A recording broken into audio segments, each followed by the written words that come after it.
Tonight, a front row seat to tradition. Kentucky owns 5 national titles, a tradition started by Adolph Rupp and continued with a who's who of coaches and players.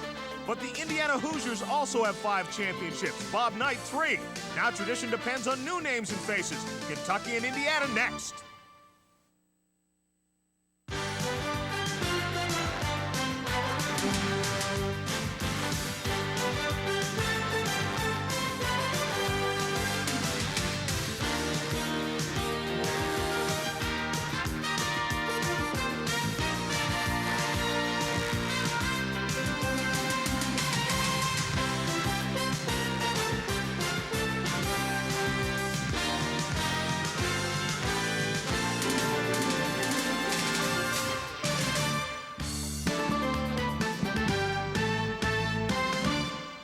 Hello once again, everyone, and welcome to ESPN's NCAA basketball. I'm John Saunders. Should be a good one tonight. Kentucky and Indiana to tip things off. Each team with just 1 loss. Kentucky, a loser at North Carolina in a close one, and Syracuse beat Indiana in Maui in another close game. But it's just the first of 3. Our second one, we will move it to the Atlantic 10 and the Temple Owls. And Temple coach John Cheaney, he's known the frustrations of a single option offense. But now, senior Mark Bacon has the weapons alongside him. Temple has become, once again, a powerhouse.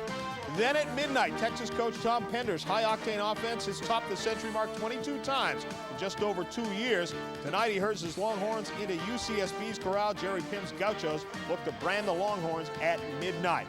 At halftime, we have a profile of one of the best players in the country, if not the best, Larry Johnson of the Runnin' Rebels of UNLV. They're ranked #1 in the nation. But up next, it's Kentucky and Indiana, number 18 against number 6. So keep it right here all night on ESPN's NCAA basketball.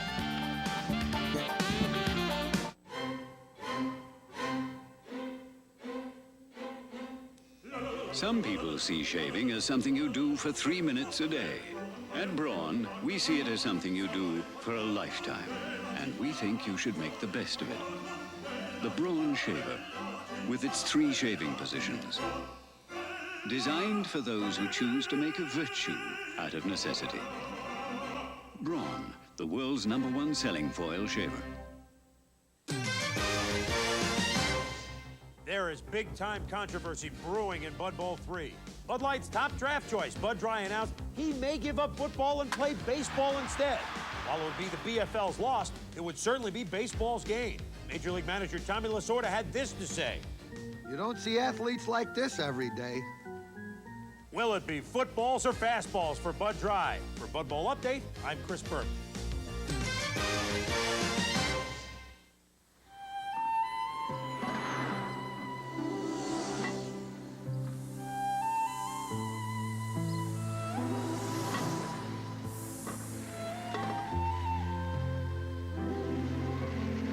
Prelude SI with amazing 4-wheel steering from Honda. The way it moves will surprise you.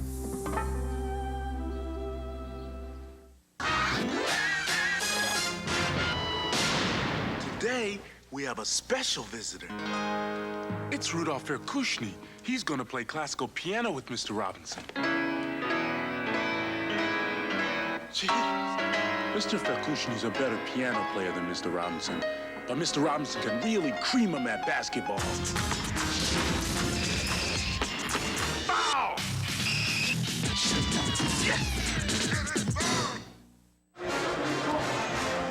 Tonight, we're in the great state of Indiana, in Bloomington, at Assembly Hall, and it is filled to capacity. The kids have gone home for Christmas holiday, but it doesn't matter. Standing room only tonight because, well, bragging rights are up for grabs, and this is the border war. I can't think of 2 neighboring states that love their basketball any more than the states of Indiana and Kentucky. They are ranked number 18 and number 6. Indiana, a team of the 80s, and Kentucky looks as though they're going to be a team of the 90s. Dick Vitale joins me on the telecast tonight and get us right into it here. Well, 2 of the primary competitors in this one. Ron, I'll tell you right now, for Kentucky, it's very important that Reggie pants and doesn't get in foul trouble. He's a versatile performer, a tremendous defensive player. He's a slashing player. He's their experience. They need him on the floor. He can really guard people, and one of the most underrated players in America. When you talk about Indiana, you talk about Calbert Cheaney. I really believe Steve Smith is the best perimeter player in the Big Ten, but Calbert Cheaney is the best baseline player. He's explosive. He's got the great stroke, and I really love his game. It'll be Bravo Pitino against the General Robert Montgomery Knight. I can't wait, Ron. It'll be exciting. We have got all the atmosphere here at Assembly Hall. It is Indiana and Kentucky coming up next. By the Wildcats from the University of Kentucky. Buying Christmas presents for my boyfriend is one of the most impossible things ever. I can't even think of anything that's new or different or will please him. Catch this. It's Sports Illustrated's most exciting Christmas gift ever, the football phone. Free with a paid subscription to SI. I would love something like this for Christmas. The football phone works like a regular phone. It plugs into a standard jack and has push-button dialing, on-off ringer, mute button, and automatic redial. I hope she orders that for Christmas for me. And the football phone is free. That's even better, and I don't have to go shopping for it, I hope. What do I have to do to get this? It's free if you get Sports Illustrated at their biggest Christmas savings ever. A year subscription at almost 65% off the cover price. You can be billed after the new year, or you can use your credit card today. I'll buy it for my father, my brother, and my boyfriend. You only pay 99 cents an issue, and the subscription includes all the previews in the swimsuit issue. Sports Illustrated. I should have thought of that a long time ago. So, Mom, if you're watching, please, for once. Don't wait. Call our toll-free number now and get Sports Illustrated at their biggest Christmas savings ever, and get the football phone free. I want this phone. The airline that brings you 10 countries across Asia and the Pacific now bridges the Atlantic to Europe. Come fly the airline that spans more than half the world. United. Come fly the friendly skies.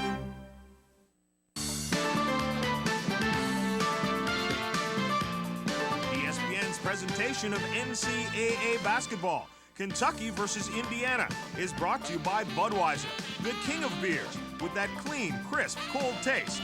Nothing beats a Bud.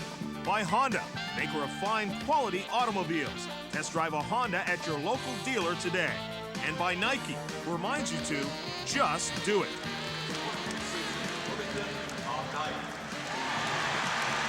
Assembly Hall in Bloomington, Indiana, filled to capacity tonight. And let's take a look at the starting lineups in this one tonight. First of all, for number 18 ranked Kentucky. Keep an eye on number 11, Sean Woods. It's terribly important to him because he is the only Indiana native that starts on this Kentucky basketball team. And of course, the head coach at age 38, Rick Pitino, in his second season as the head man with the Wildcats. For Bobby Knight and his Indiana Hoosiers, this is the way they will start this evening. Number 23, Jamal Meeks, one of Bobby Knight's favorites, as he has really come on, particularly not only in a playing role, but in a leadership role. And at the helm in his 20th season, the head coach of the Indiana Hoosiers, Bobby Knight. I'll tell you one thing, it's kind of a sad day in a way for Bobby Knight with the loss and the passing of Ralph Floyd, one of the great athletic directors in the Big Ten. They had a beautiful service for him yesterday, Ron, a special guy. He had tremendous warmth, and what made him so special, according to Bobby Knight, is that the fact that he was such a special fan of Indiana basketball, Indiana football. He was IU's biggest fan. We're going to miss Ralph Floyd, a warm, lovable person. This community, the university, and the athletic department lost truly a friend. No secret man-to-man pressure defense by Indiana. Hansen on the outside, working against Nover. That'll be a good matchup physically as they move top to bottom, but particularly when they take it inside, as Mashman almost loses the ball. Pelfrey strong to the hoop and a foul inside. And it looks as though that Pelfrey has picked up the charge. Indiana does an amazing job of rotating defensively. That's a trademark of Indiana basketball in picking up the charge. But really surprised me there, nobody came over quick enough to stop his penetration. Herb Sendick told his ball club today, he said Damon Bailey is excellent at picking up or taking the charge. Be careful of it. Anderson from the outside won't go. Indiana's going to have to make the perimeter shot, Ron. Kentucky's showing zone. They've been playing 90% man-to-man and trapping defenses, but they're going to zone Indiana to negate the motion game. Hansen trying to dribble inside, and a whistle and a foul on the play. It looks like Nover has picked up the first violation against the Hoosiers. Nover's an athlete. He's a great jumper. He high jumped 6'10" in high school. He doesn't have a whole lot of basketball instincts. He's also put on some weight, as best I remember, since coming here as a freshman. He's 15 or 20 pounds heavier. Oh, great baseline drive, but a good defensive reaction by Nova. Hansen kind of hung the ball on the bottom of the rim and couldn't put it back over the top. There's a key guy in this team, number 23 with a rock right now, Meeks. Not a good scorer, but an excellent penetrator. He can shoot it. Calbert Cheaney off the mark on his first shot. John Woods going the opposite direction, knocks down the jumper, and we finally got somebody on the scoreboard. He's got a lot of strength to his body at 6'3". There they are in a 2-3 zone trying to match up. They like to bump down and make sure they line with somebody. Indiana usually gets a lot of ball movement against the zone and tries to get into gaps in the seams. See, there's a gap right there. There's the seam. Bingo. Two-point attempt, had it gone, and look at Damon Bailey getting the garbage underneath. Not a great leaper, but he's always in the right place. He's really starting to come of age now as a player, starting to think a little bit more offensively. Nothing fancy defensively. Pressure the ball, deny, beat cutters to the ball.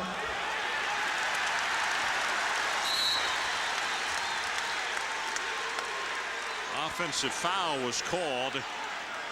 And now the officials come between Woods and Jamal Meeks. Meeks looks at him with a smile on his face. Woods wasn't smiling at the time, though. Kentucky's going to rotate into their trap now from the baseline. They put Mashburn, the monster mash, on the baseline. Now he's looking to take him to a trapping area. There it comes. And Bailey just splits the trap. Good look. Anderson will go to the line for a couple. Ron, Indiana always tries to place their people when trying to finalize in transition in a triangle concept. I beg your pardon. He has called an offensive foul. And Bobby Knight just came jettisoning out of his seat. Excellent call. No doubt about it. He blows by the first defensive player, but he definitely makes penetration. And he definitely makes contact with that penetration. Good call by the official. As Kentucky laying all those screens. Both teams like to screen a lot. Means you got to communicate defensively to get over the top of screens. Ballhouse inside, has the ball rejected by Anderson. Mashburn well off the mark, and a foul inside, and Hansen has been whistled for the violation. And now Rick Pitino is up and angry. What makes this team really special, this Indiana team, as we look at Anderson, is the fact that they really help them play solid team defense. Indiana's defense has really come alive this season as opposed to the past. When we talked about Indiana the last few years, they haven't played typical Indiana pressure defense. Tied at 2, and we have played 2.5 minutes. Both ball clubs, you can't really say feeling each other out. Banging it out here. Been very physical. Very tight nose-to-nose defense. There's the rotation into the 2-3 zone. Should have some shots on the wings right there. Bailey for 3. Anderson battles against Woods. Kentucky comes up with the ball. 1-on-2 with Pelfrey. Takes it strong to the hoop and gets it. He's been a solid player. He's missed the basketball coming out of high school. Sat his first year out. That was the year Kentucky was 27-6 under Eddie Sutton. Next Chapman and Davender. Anderson is Indiana having a little unfortunate break on the rim so far. Not shooting really well all year long. They're shooting better than 56%. Pelfrey misses on the 3. Rick Pitino said it today at the shoot-around. He would like to see him take 25 to 35 three-pointers. Doesn't think they're shooting them enough. They're shooting about 18 to 20 a game. He wants to, as you said, he told us he wants to increase that number. See, the wings are wide open. If you reverse the ball, Bailey's got a shot. Oh, Bailey passed it up. Albert Cheaney made the excellent pass, though. The one extra pass got Cheaney free on that baseline due to an overload. So here's the man-to-man defense. And Meeks switching. Indiana switching up on top. They really worked yesterday on trying to defend all the cuts by Kentucky. Mashburn has the ball taken away as he tried to drive a Nova. Indiana's tempered right now. They're really making it a 5-on-5 game. Anderson and Pelfrey on the floor, looking with his palms up, saying why. Anderson trying to drive the seam of the zone. Pelfrey, as we look at Pelfrey, Mr. Basketball, as I said, in Kentucky. See, now driving the seam. Now go right into the gap of the zone. Mike Krzyzewski's teams do this exceptionally well. I think Anderson's lucky not to have picked up a foul, though, because he was totally out of control driving into the lane, Dick. He hasn't really scored. He hasn't been really scoring the last few games, but he's been doing a solid job rebounding. Bobby Knight told me yesterday that Anderson's work ethic has improved immensely. Second foul on Pelfrey. 15:54 left in this opening half. Indiana 6-4.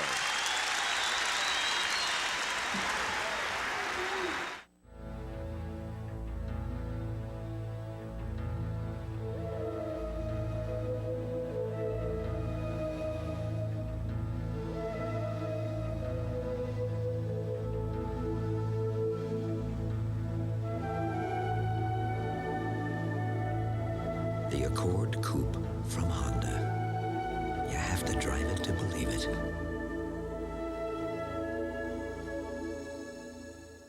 The Remington microscreen shaves as close as a blade, or your money back. Hold it. The Remington microscreen is more than closeness. Listen. That powerful motor makes Remington a quick shave, and its two thin, flexible screens adjust for true comfort. The Remington microscreen, quick, comfortable, shaves as close as a blade, or your money back. Atta boy. That's Remington. And the perfect gift for women is the Lady Remington Rechargeable, also with a money-back guarantee.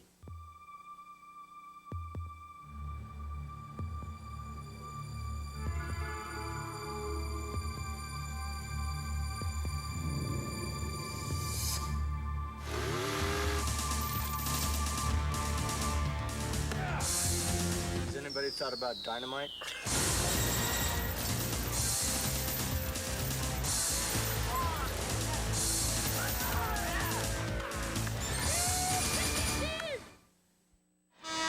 Ron, we're going to take a look at attacking the zone, utilizing the concept of overloading against the zone. Here's Anderson now. They're going to reverse the ball. See how he drives it in a gap? He forces two people to play him. He reverses it to Bailey, and Bailey knows that Cheaney right now has got Mashburn hung up because he has to make a decision. Do I rotate on Bailey or do I play Cheaney? Overloading the zone. They right now, as you see, Kentucky, 3.5 passes, and so Indiana likes to make 4 passes with each possession. They feel they can break the defense down. Ball is almost stolen into the backcourt, and that is going to be turnover. Hoosiers will get it back. IU shooting 25%, and Kentucky 29%. 2 for 8 and 2 for 7, respectively. The one great ingredient about Indiana basketball during the Knight era has been shot selection and also solid team defense. And if you take good shots, you always have a chance to win. They've been taking good shots. Travel against Damon Bailey. And we watched him up at the Olympic Festival this summer, along with Pat Graham, who was also there from Indiana. And the youngster put on a clinic with the bounce pass, and the maturity factor, I think he's going to come of age very quickly, don't you? Oh, I definitely feel he's going to be a solid college player. They ran an isolation for him to try to get him a clear out. He definitely lifted his pivot foot. Meeks battles for it, has to get it back before midcourt, and does. They rotate into a man-to-man right now. Kentucky. Anderson with a good shape up. He spots up into the 3-second area, catches the ball at the foul lane, and delivers the jumper. Eric Anderson, one of the leaders on this Indiana basketball team, probably more by example rather than by voice. Indiana really jumping out on those screens. Kentucky with 5 turnovers. Great execution right there on the drive down the lane, created by a good screen for Sean Woods. See, now watch the triangle. Watch the triangle. There it is. There's the Indiana triangle, and attacking pressure and finalizing. The ball at the foul lane, and 2 guys go into the boxes. 10-6, Indiana on top as we're about to hit 14 minutes until halftime. They worked on that yesterday, attacking the trapping defense of Kentucky with the purpose of trying to score against the trap. Reynolds had a great game last year against Indiana. Jump ball.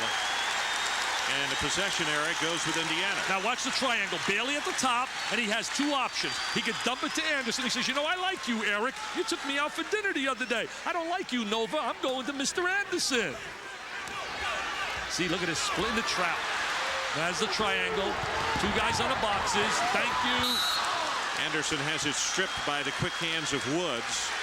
I think it's important when a team traps and they try to get on the basketball with two people that you split that trap and you try to score against the defensive pressure. Jeff Brasso, the sophomore out of Houston, Alif Elsik, comes in replacing John Pelfrey. Brasso's been starting all year long, but last year he was a guy that came off the bench and gave him some offense as we watched the turnover from the baseline. I asked him tonight, how do you feel coming off the bench? And he said, it doesn't matter. As long as I play and as long as I can help the team win, that's all that matters to me. Jeff is 6'5", 193 pounds. He's a sophomore.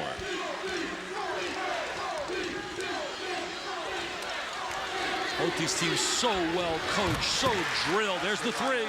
Hansen for three, and as we mentioned, Rick Pitino wants to see more of those taken. Indiana a little out of control on the fast break that time. Jamal Meeks has a tendency to try to make the spectacular play, but he's been playing brilliantly for Bobby Knight. His turnover and assist ratio has been really impressive.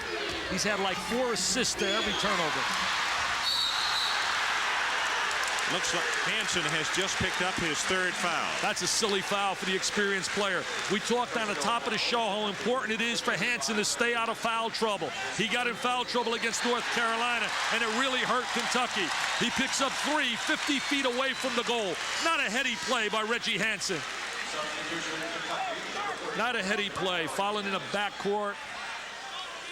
That's a big loss right now for Kentucky in terms of experience. Jamal Martinez, a freshman out of Miami, Florida, at 6'8", 206, comes into the lineup replacing him. He's a good shooter. He's got a good future, just not physically strong enough and doesn't have the stamina on the big-time level, according to the Kentucky people, as of this moment.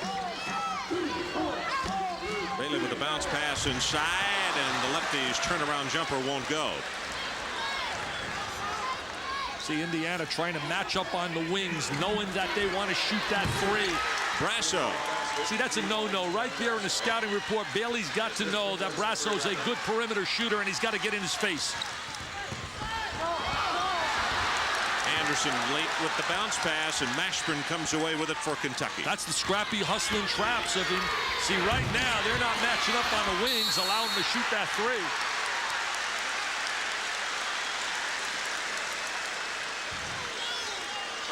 Don Rutledge has called a foul on Mashburn. You know what's impressive with Kentucky's press? There's a walk-in violation there. You can't move along that baseline. No basket was scored. That's just a mental lapse right there on the baseline by Jamal Meeks. Knight certainly can't be happy with that. He stresses all the little details about the game. He'd like to see the perfect game. Get it ahead to him. He's an excellent driver. Scored over 3,000 points in high school, 3,124, the all-time leader in high school basketball. 4 points for Bailey right now. We're tied at 12. So you got to swing the ball to break the defense down and swing it side to side. Sean Woods, nice move to the hoop. Had to go over the top of number 24, Matt Nover, and did. He's an explosive driver, had a big game. The pressure right now is starting to bother Indiana. Had a big game against Kansas, Sean Woods. The one thing about Ricky Pitino's pressure, you beat the front line, and they have a tendency to recover and create the turnover as they're coming back defensively. 6 turnovers apiece, and Jamal Meeks, who is off to a little bit of a rocky start, comes to the bench. And number 21, Chris Reynolds, a sophomore from Peoria Central, comes in replacing him, number 21. He's a slashing, driving player. Bobby Knight was telling him yesterday, play to your strengths, and that's your driving game. And he's a tough defensive player. Mashburn gets a breather. Pelfrey back in the lineup for Kentucky. Feldhaus stripped to the ball, and travel will be called. It is so difficult to get the high percentage shot against both defenses as both teams really execute defensively. Indiana by 2 with 11:55 left in this opening half.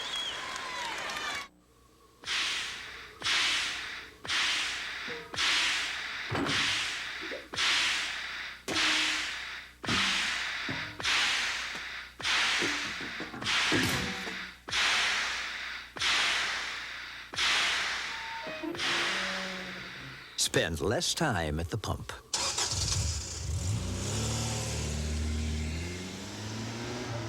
CRX HF from Honda.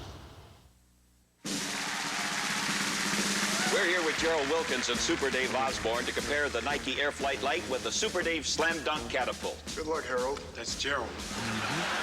And this whole thing is covered with genuine Saskatchewan salmon skin for real safety.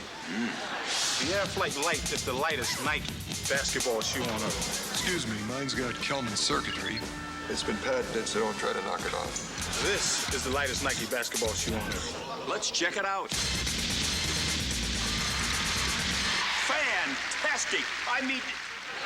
This beauty's gonna stop halfway and then launch me 37 feet in the air. Here we go.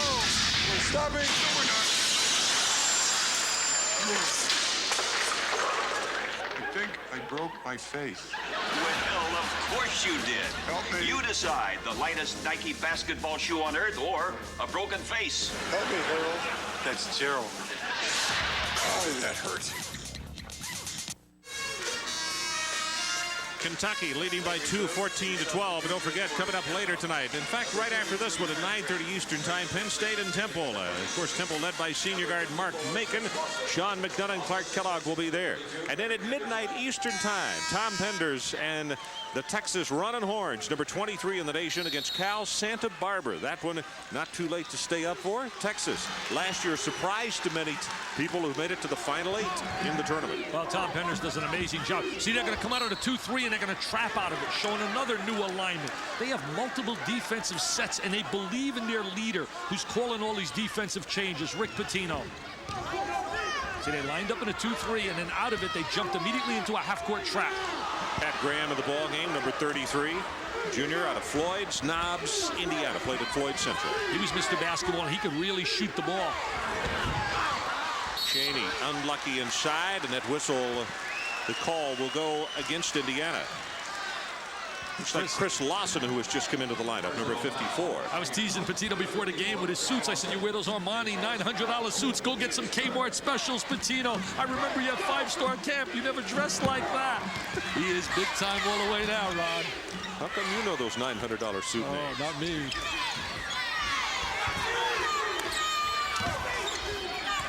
Martinez tries to post. Can't get it to work against Lawson.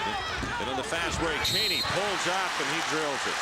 And he gets contact and draws the foul. I really believe when you're talking to Big Ten, there are special players in Steve Smith from out of Michigan State. I love Smith. He's Mr. Versatility, a great perimeter player. Reynolds right now, they jump in Woods in front of his face, and here's Cheaney under control. Martinez makes the contact, and he converts and scores. But I really believe, as I said on the top of the show, this guy is the best baseline player in the Big Ten. Tied at 14. We're about to hit 11 minutes. Oh, what a into screen. the first half. What a screen on Reynolds. No one communicated. And look at that hustle. He laid the screen, he got knocked down, and he almost made the steal. Well, Don Rutledge is right there, and he says, Chris, you stepped out of bounds. We have a split crew tonight, something I really don't like. I don't believe in split crews in games. Jody Sylvester is the referee. He's from the Big out Ten. of the Big Ten. Yeah, Randy Drury also is Big Ten, isn't he? Yes, he's Big Ten, and Don Rutledge is from the Southeastern Conference. I'd rather see either all SEC or all Big Ten officials on the game. You always have one guy you think is trying to balance it out, and I think that's a no-no. Woods will pick up the foul, and immediately Farmer has the warm-up off, and Richie will check in. Junior from Manchester, Kentucky, played at Clay County, and Sean Woods gets a breather. Farmer was a late signee at Kentucky, always wanted to play at Kentucky, but there was some doubt whether they wanted him or not. Then LSU showed some interest in him, and all of a sudden Kentucky said, come on down, Richie. And Richie's been an excellent perimeter shooter for them this year. He's lost a lot of weight. Feldhaus gets a breather. They were working with Reynolds on shooting the ball yesterday. In their pre-practice scheme of things, Indiana breaks down into stations where they have some people working on post moves, some people working on dribble moves, attacking traps, and they had Reynolds working on his shooting. If he can improve his shooting, he will be an outstanding point guard. Ron Franklin and Dick Vitale, Assembly Hall in Bloomington, Indiana. I love the way Reynolds plays defense, Ron. Look at him really down on the ball. He's been compared a lot as far as tenacity to Quinn Buckner by his head coach, and that's quite a comparison. Well, Quinn Buckner is one of the special players in Indiana history. He led them to that national championship in 1976. They were undefeated in an unbelievable performance all year long. I think he's one of the special people, too. Oh, he's a class guy. I've worked with Buck a number of times, and he's a good one. I'll tell you one thing, he's got a big fan in Bobby Knight, I'll guarantee you that. They stay in very close touch, don't they? There's that championship banner that Dick was talking about, that Quinn was on that team going undefeated. Some people thought they would have had a championship banner in '75 had Scott May not gotten hurt. In fact, I think, and I said it yesterday, that one record that will not be broken, the fact that Indiana went undefeated 2 consecutive years in the Big Ten in '75 and '76, 36 in a row. I don't think you'll see that happen in a long, long time in Big Ten basketball. You know, Dick, there's some people who are saying with the balance this year that a conference winner might win it with 2 or 3 losses. You agree with that? Yeah, I really do. I think when you look at the conference this year, there really isn't a whole lot in terms of dominant basketball teams, but there are some good teams. Right now, it looks like Ohio State, Indiana are really a step above everyone else, and Michigan State right below those two, because I think Michigan State's a little one-dimensional. Too Steve Smith oriented. Indiana 18-14. Look at the pressure on the basketball. 3 phases to Indiana basketball. Pressure the ball, deny it, and beat the cutter to the basketball. See right there, trying to beat the cutter to the ball. Chris Reynolds almost with a steal. Keep an eye on number 20, Greg Graham. He has injured an ankle. And I'm not sure he's at 100% just yet. Is Mashburn inside, and he may be called for a push.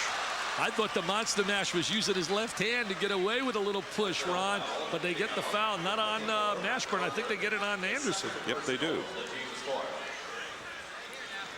The one thing Nover called for the foul. It's going to be his second. The one thing that's tough to do against Indiana right now, against Kentucky, is to give a lot of help when they drive, because if you give help, they're going to have the wide open 3-point shot. See, if you drive the seam, right now, if he drives the gap, he can find somebody if they give help. Indiana likes to give a lot of help. If Woods can penetrate. See, they play without a post man, keeping the lane open. Plenty of time in the shot clock, and Mashburn doesn't even come close on that jumper. He seems very tentative today. This guy can shoot the ball if he can get a shot. Oh, that's a walking violation. Pat's a situation where he was a long-range gunner coming out of high school, has been a little bit inconsistent. And in fact, somebody told me today here that Pete Newell had been in a couple of weeks ago and had worked with him on his shooting and on his steps. Pete Newell played a big role in the hiring of Bobby Knight here at Indiana. Bobby said Bill Orlick, he called him up. He said he didn't call me, and then Pete Newell put a great word in for me to get this job 20 years ago. About to hit the 9-minute mark, Pelfrey. Really sloppy right now. Indiana really not executing in terms of coming with the possession of the ball, getting into transition. He was ejected. Knight was ejected on Saturday. He said he didn't feel like even coaching. As we look at the turnovers, 9 for Kentucky, 7 for Indiana. He said he got word of Ralph Floyd's passing 10 minutes before the game. Pelfrey for 3. He's a solid rebounder. He's the best rebounder in the field house right now. Eric Anderson, who averages almost 8 per ball game, gets it. Bailey sets to check back in.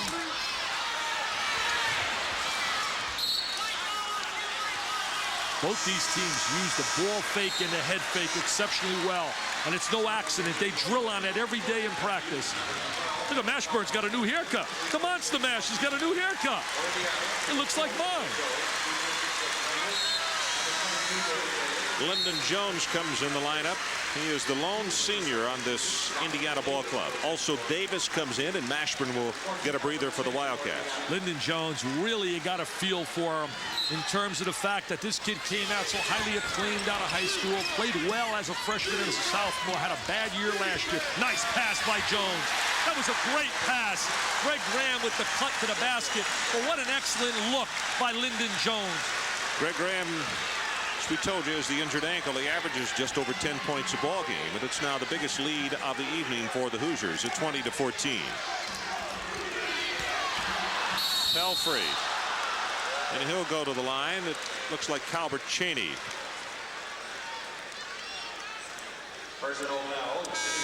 Lyndon Jones makes the great bounce pass. Look at the lead. He places it perfectly into the offensive player's hands. He keeps the defensive player away from the deflection. What a great look. I really believe that Lyndon Jones will be a key player for Indiana during the course of this season. He's too experienced and he's too talented. John Pelfrey at the line. John, 91% free throw shooter. He's got an excellent touch. He told me yesterday at practice, no doubt about it, Coach. I was fouled against North Carolina in that last minute. That was a heartbreaking loss. They totally outplayed the Tar Heels in that game. And Dean echoed those same comments. He sure did after the ball game. He said we were so lucky to get out of here with this W. He's got an excellent touch, great rotation, excellent follow through. There's their traps. They have a number of traps they run. Now he's trying to take them to a trapping area. See how you trying to spread against the trap. Going to post Anderson. Jones against Woods.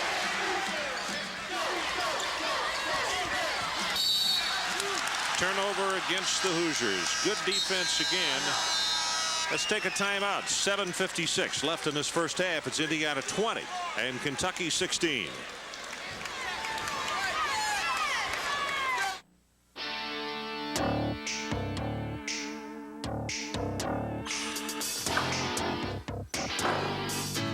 Come on, man.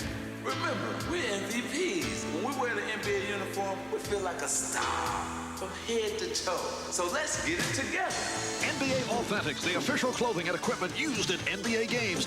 Yes, NBA Authentics, the real stuff. Your headquarters for officially licensed NBA merchandise is Merle Harmon's Fanfare and shopping malls coast to coast. Bill? What is it? Bill? Dad? What? Oh my God. Dad.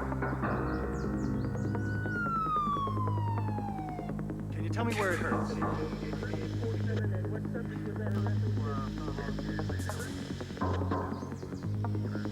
Rate of 120. He's looking good. The Emergency Medical Services. Aren't you glad they're there? A public service message from Quantum Chemical Corporation. Sunday night, the Denver Broncos, armed and ready for this AFC West shootout. The Seattle Seahawks will try to bust the Broncos. Live at 8 Eastern on ESPN Sunday Night NFL. Wednesday night, Illinois takes on Missouri. Then it's David versus Goliath. UNLV is ready to defend their national title. Princeton is looking to become giant killers. Wednesday night, live on ESPN. Ron Franklin and Dick Vitale at Assembly Hall in Bloomington, Indiana, 20-16 between these two arch rivals. 7:56 left to play until halftime. Dick, I want you to talk about something and help point out what goes on the bench, particularly with Kentucky and the information that Rick Pitino likes to get. Herb Sendick right there, the assistant coach, charts every possession. He evaluates everything going on the floor, everything that they execute, and he wants to know, Pitino, how many scores are we getting on our down screen? How many scores on our back screen? And then they also chart all their defensive tendencies. They even chart deflections. And he got that from UB Brown when he worked with him with the New York Knickerbockers, who was a great believer in that. In fact, Pitino used to chart for Brown. Lyndon Jones picks up the foul. There's a look at Herb Sendick. You know what? Rick was telling me today, I discovered him at the 5-star camp. He had a 4.0 average in high school at Penn Hills. He then went to Carnegie Mellon and he had a 4.0 average. And he's a brilliant mind. And I was so impressed with him giving the scouting report on Indiana. Pelfrey, boy, he had Bailey all over him. Still got it away and knocks it down. He earned that deuce, baby. 6 points for him now. See, right now they're playing the two guards, the 2-point guards together, Meeks and Jones.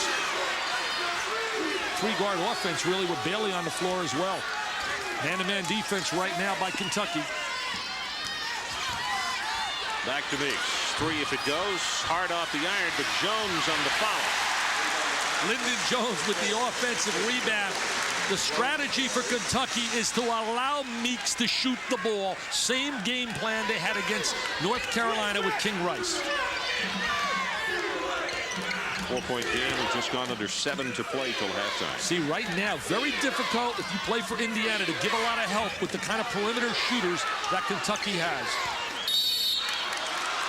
Anderson looks as though has been called for the reach-in. Mashburn's got to pick up his game a little bit. He's got to raise it an extra level right now on the road. Second foul on Anderson.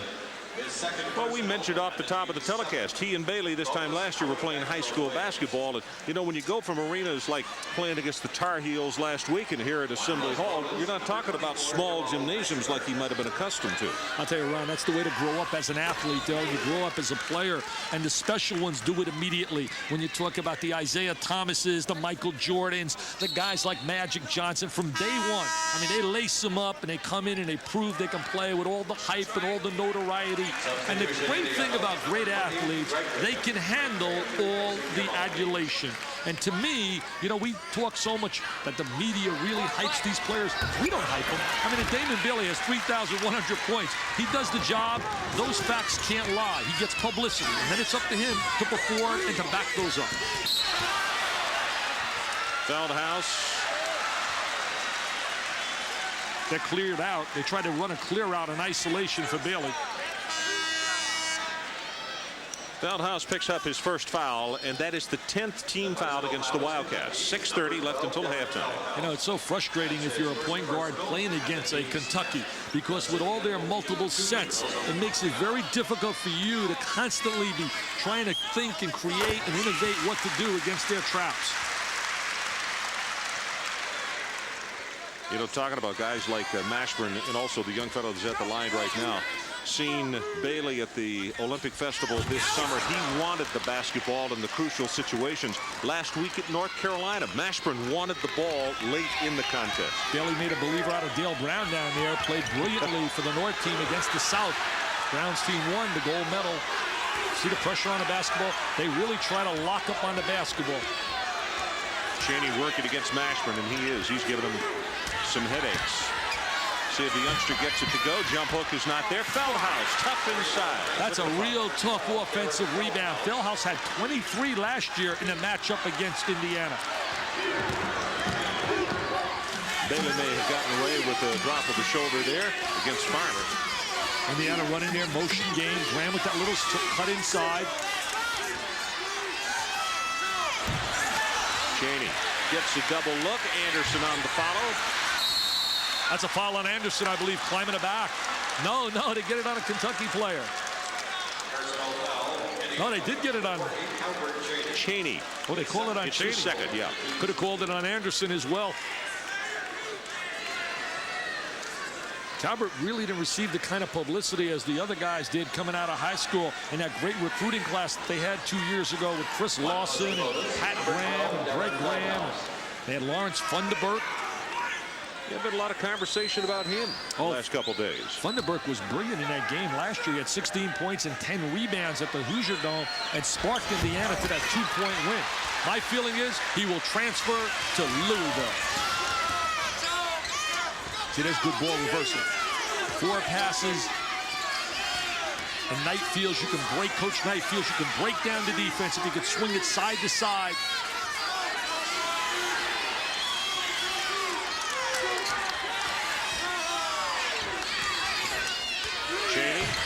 Not there, but the follow.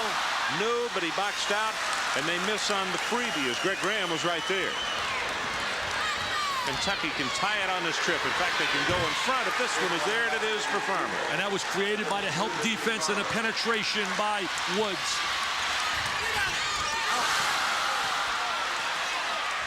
Great save. Excellent save. Tremendous play. That's awesome, baby. That's a great athletic move, and I love it here in Hoosier land. But it was created by Bailey, hanging in the air.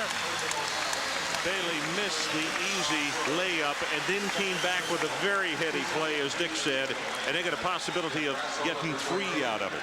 Greg Graham did an amazing job to make the catch there and to convert and get that score.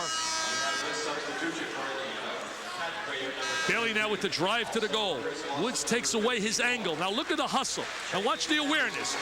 He knows it's under his basket, so he can take a chance. It's under his goal. That is a heady play. And there's the catch and the score by Graham, who's a slashing quick player. And of course, with Graham right there, Rick Pitino was up saying, why didn't somebody put a backside on him? He just let him stand there unattended in front of the hoop. Hey, Rick Pitino, big fan of Damon Bailey, isn't he? Yes. Yeah, he had some great things to say about him. As Martinez puts up an air ball from 6 feet away. He told us today, he said he's not going to be a good player in college. He's going to be an outstanding player. You look at him over a 4-year period in the development process. Chris Lawson back in the game. Oh, he can make that open shot. You can't let him shoot the ball. He's velvet. He's got great touch. Pat Graham now with 6 points. He's the all-time leader in terms of free throws consecutively, 38 in a row.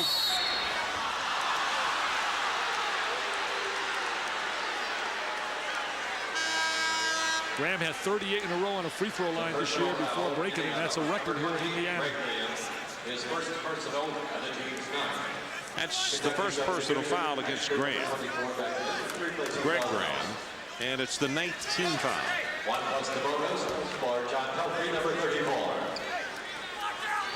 Humphrey's got great concentration and 90% shooter on the free throw line. Excellent numbers. He's got that great stroke on that free throw line. It's like automatic city. You know, you were commenting at the shoot-around today about the intensity that Kentucky has when they practice. They don't just shoot casually. They shoot with great intensity. That really impressed me today. I told a number of writers being interviewed, I have never seen a practice session where a team, every shot is with a purpose.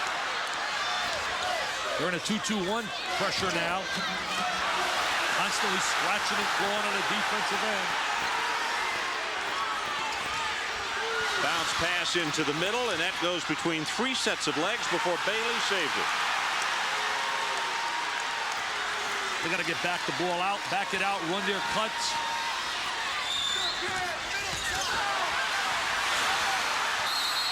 Mashburn knocked it out of bounds.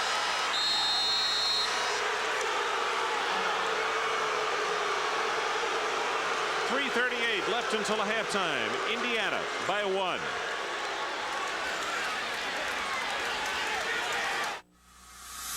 Chrysler announces the Golden Advantage.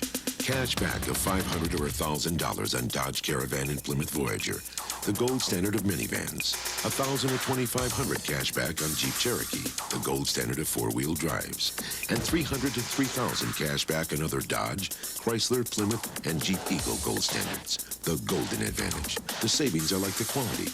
Good as gold. Hurry, savings end soon. Because there's a man planning his retirement. Because there's a family hoping to send their kids to college. Because every investor is different, with dreams all their own, Dean Witter measures success one investor at a time. When the going gets tough, tough don't freeze up, and nobody's tougher than this one. Nobody. Maximum protection. Don't stop short of the peak. Don't stop short of the peak. No, don't stop short of the peak.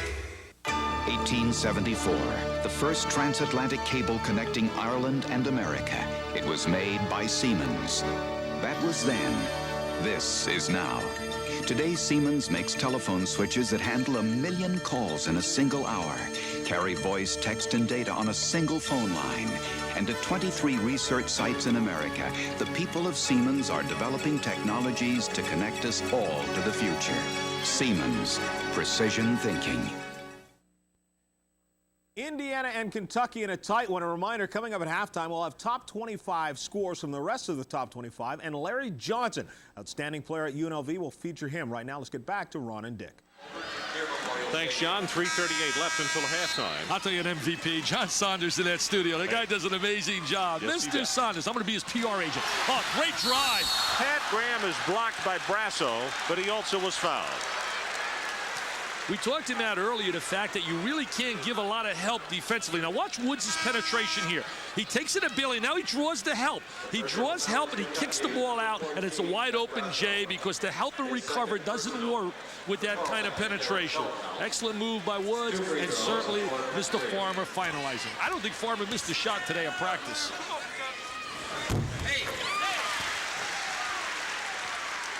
Graham has got that great touch. We talk about that he's the all-time consecutive guy on a free throw line, 38 in a row before missing this season over last year and this year. That's a record in Indiana. He misses one. You knew if you said anything, it'll stay with the Hoosiers. Pelfrey with 8 to lead the way for Kentucky. Anderson with 6. This guy Lawson could be an important player. Had a big game against Louisville. Get him the ball on a box, the big horse, the big redhead. Oh, nice look. Nice look. That's high percentage basketball. That's why you shoot 56%, Ron.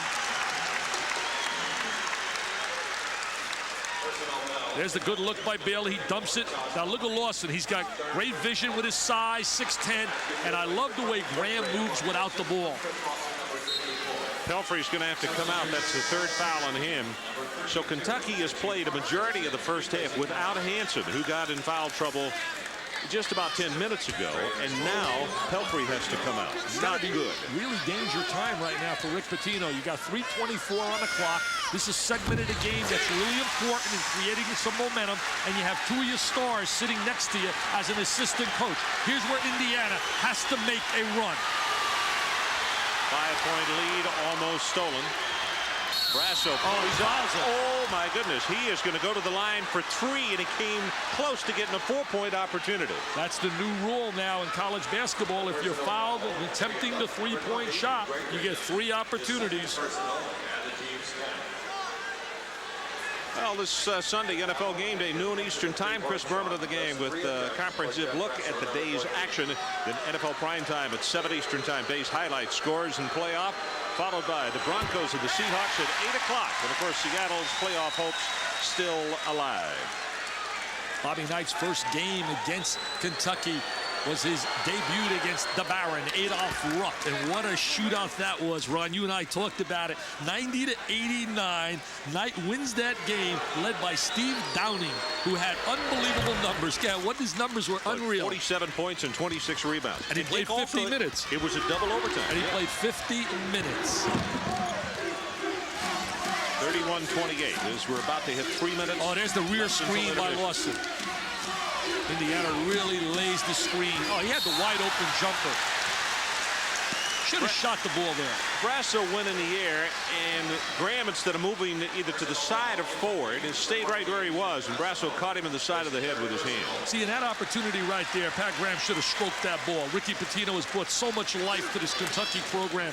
He was the perfect guy to take over with all the turmoil that was existing. I've said it once, I'll say it again. In the mid-90s, when you start the mid-90s, Kentucky, year in and year out, will be in the top 10 in the nation because of that guy's leadership. By the way, that's the third foul on Brasso. So now Kentucky with a situation with Hansen, also Pelfrey, and now Brasso with 3. And Jody Thompson is coming off the bench, and Rick doesn't want to take a chance on Brasso picking up a 4th with just under 3 minutes to play till halftime.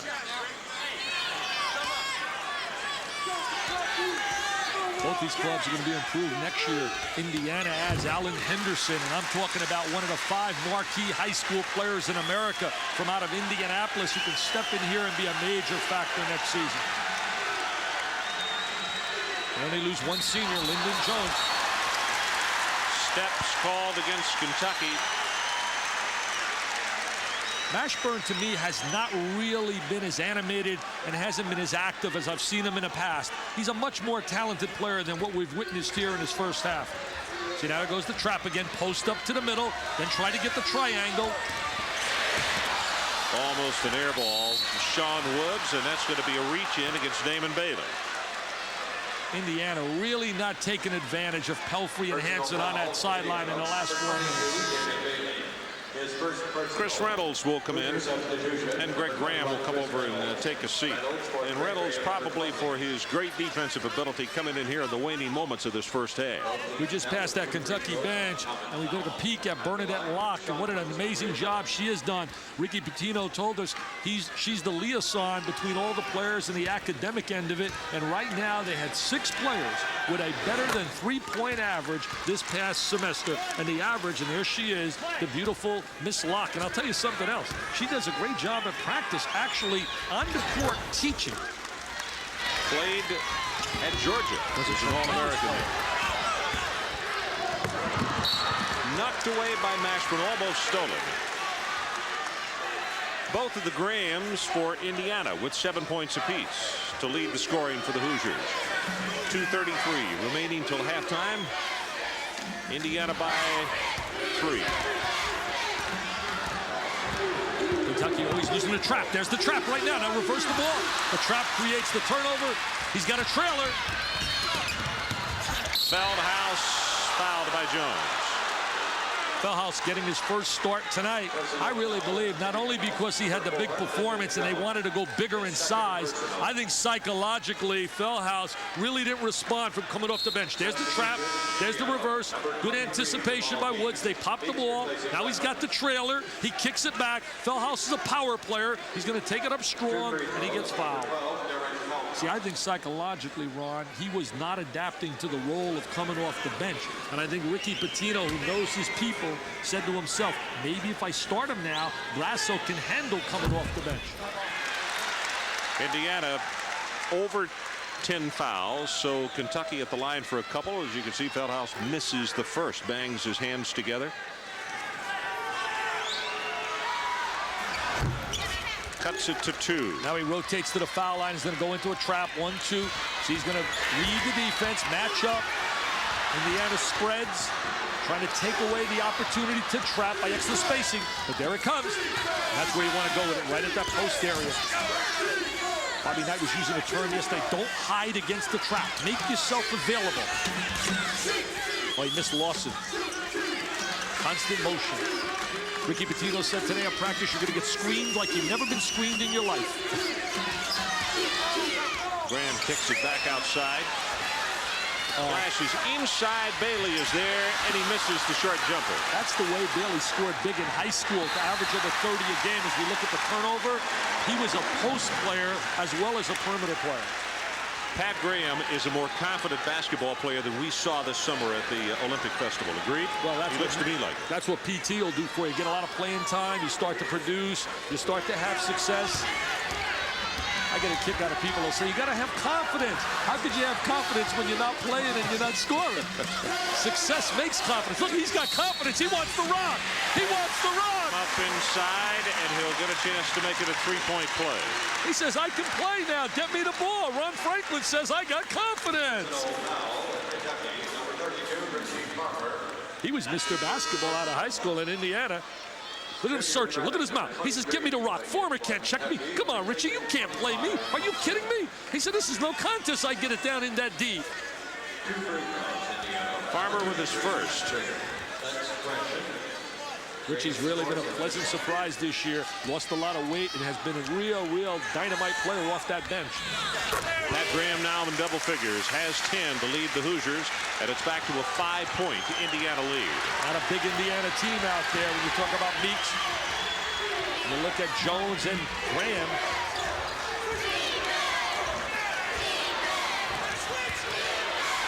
Everyone was playing with 4 guards right now, Indiana.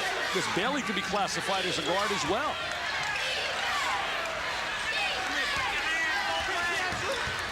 Well, that's a walk-in violation.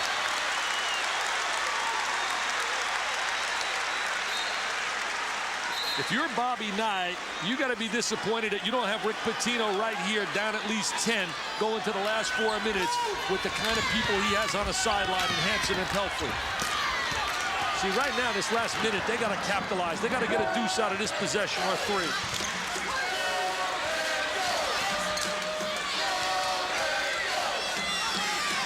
Pat Graham. Good option, though. That's the option you wanted in that possession. You wanted to go to Graham. He's got the hot hand. See, there's the help. Forget about it. Farmer misses on that one. He came in with a hot hand last week against North Carolina and played a big part. I'll tell you, Woods is so effective with that penetration to create the opening for the 3.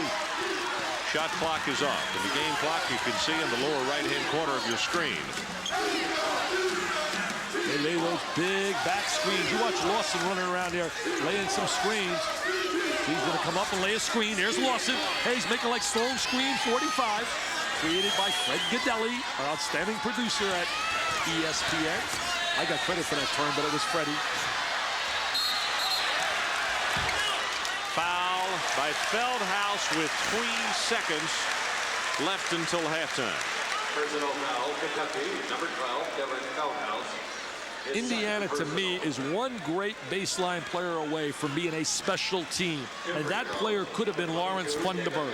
If Funderburk would have been the kind of athlete and done the things expected and been accepted by his teammates, he would have been the guy that could take this team to the top 5. I really think they'll have a tough time making a run to get to the Hoosier Dome for the Final Four because of the lack of another big athletic player.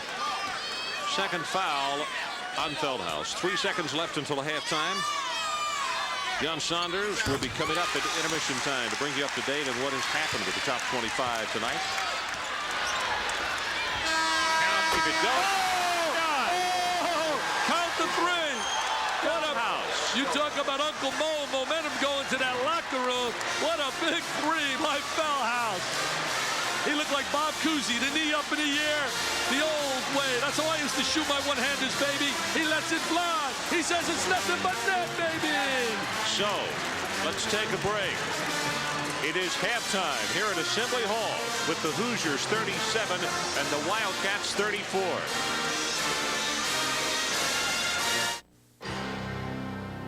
Magic Moments, presented by Dodge. Playing for his father Press at LSU, Pete Maravich averaged 44 points a game, scoring more in 3 seasons than any other major college player has managed in 4. Wherever he went, sellout crowds came to see his trademark passes and a dazzling shot selection that earned him the nickname Pistol. With Pete popping away and Pop pushing Pete, the Pistol achieved a level of excellence that may never be equaled in a career of magic moments. This is Motor Trend's top 10 pick as the best American sports sedan buy. And this, the best American econo sport. And this, the best American minivan. All of which have one thing in common, the name Dodge. Dodge Spirit RT, Shadow ES Turbo, and Caravan. Joined by yet a 4th top 10 selection, the 300 horsepower Dodge Stealth RT Twin Turbo. Welcome home, America, to the winner's circle.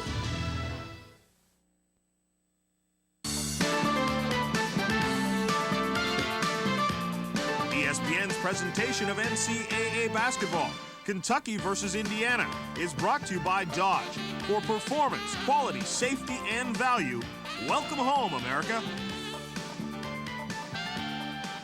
Welcome back once again. We're at halftime and a good one. Indiana leading Kentucky 37-34. Darren Feldhaus with a half-court shot at the buzzer for Kentucky to cut the lead to 3. Back to the second half in a moment. But first, let's check the scoreboard. Michigan State, ranked number 24 in the nation, a 5-point lead over Evansville. Michigan State and the Spartans, the only team in the top 25 with a 500 record. They're just at 3-3. Steve Smith has 10 points early on in this game for the Spartans.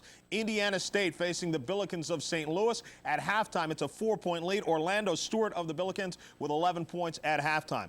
Old Dominion at West Virginia, 48-33 is this score. Charles Beckton with 12 points at the half, and Chris Brooks with 8 points, 8 rebounds as well for the Mountaineers. South Florida and Florida State in a slam fest. The Seminoles with the lead, up 5, 56-51. Doug Edwards with 18 points at this point in the second half for Florida State. A reminder, Kentucky and Indiana, just the first of 3 games here tonight. It's going to be a great night. We'll move to the Atlantic 10 at 9:30 Eastern Time. Penn State facing Temple. We'll step aside at 11:30 for SportsCenter, then come back at midnight Eastern Time. Game number 3, Texas, the Longhorns facing UC Santa Barbara. Stay with us. Up next, we'll take a look at UNLV's outstanding senior forward, Larry Johnson. Number 4 could be number 1 in the nation. Back with more in a moment. It's a 3-point game. The bustle of the season can wear a body down. You need a place, an oasis to bring yourself around. Break from the pace, take 5 from the race. You know the one, McDonald's. It's Holiday Shopper Survival Days at McDonald's. Take a break where the welcome's warm, the food's hot, and the service is fast. McDonald's, for food, folks, and fun. It's Holiday Shopper Survival Days at McDonald's. Holiday greetings from Budweiser.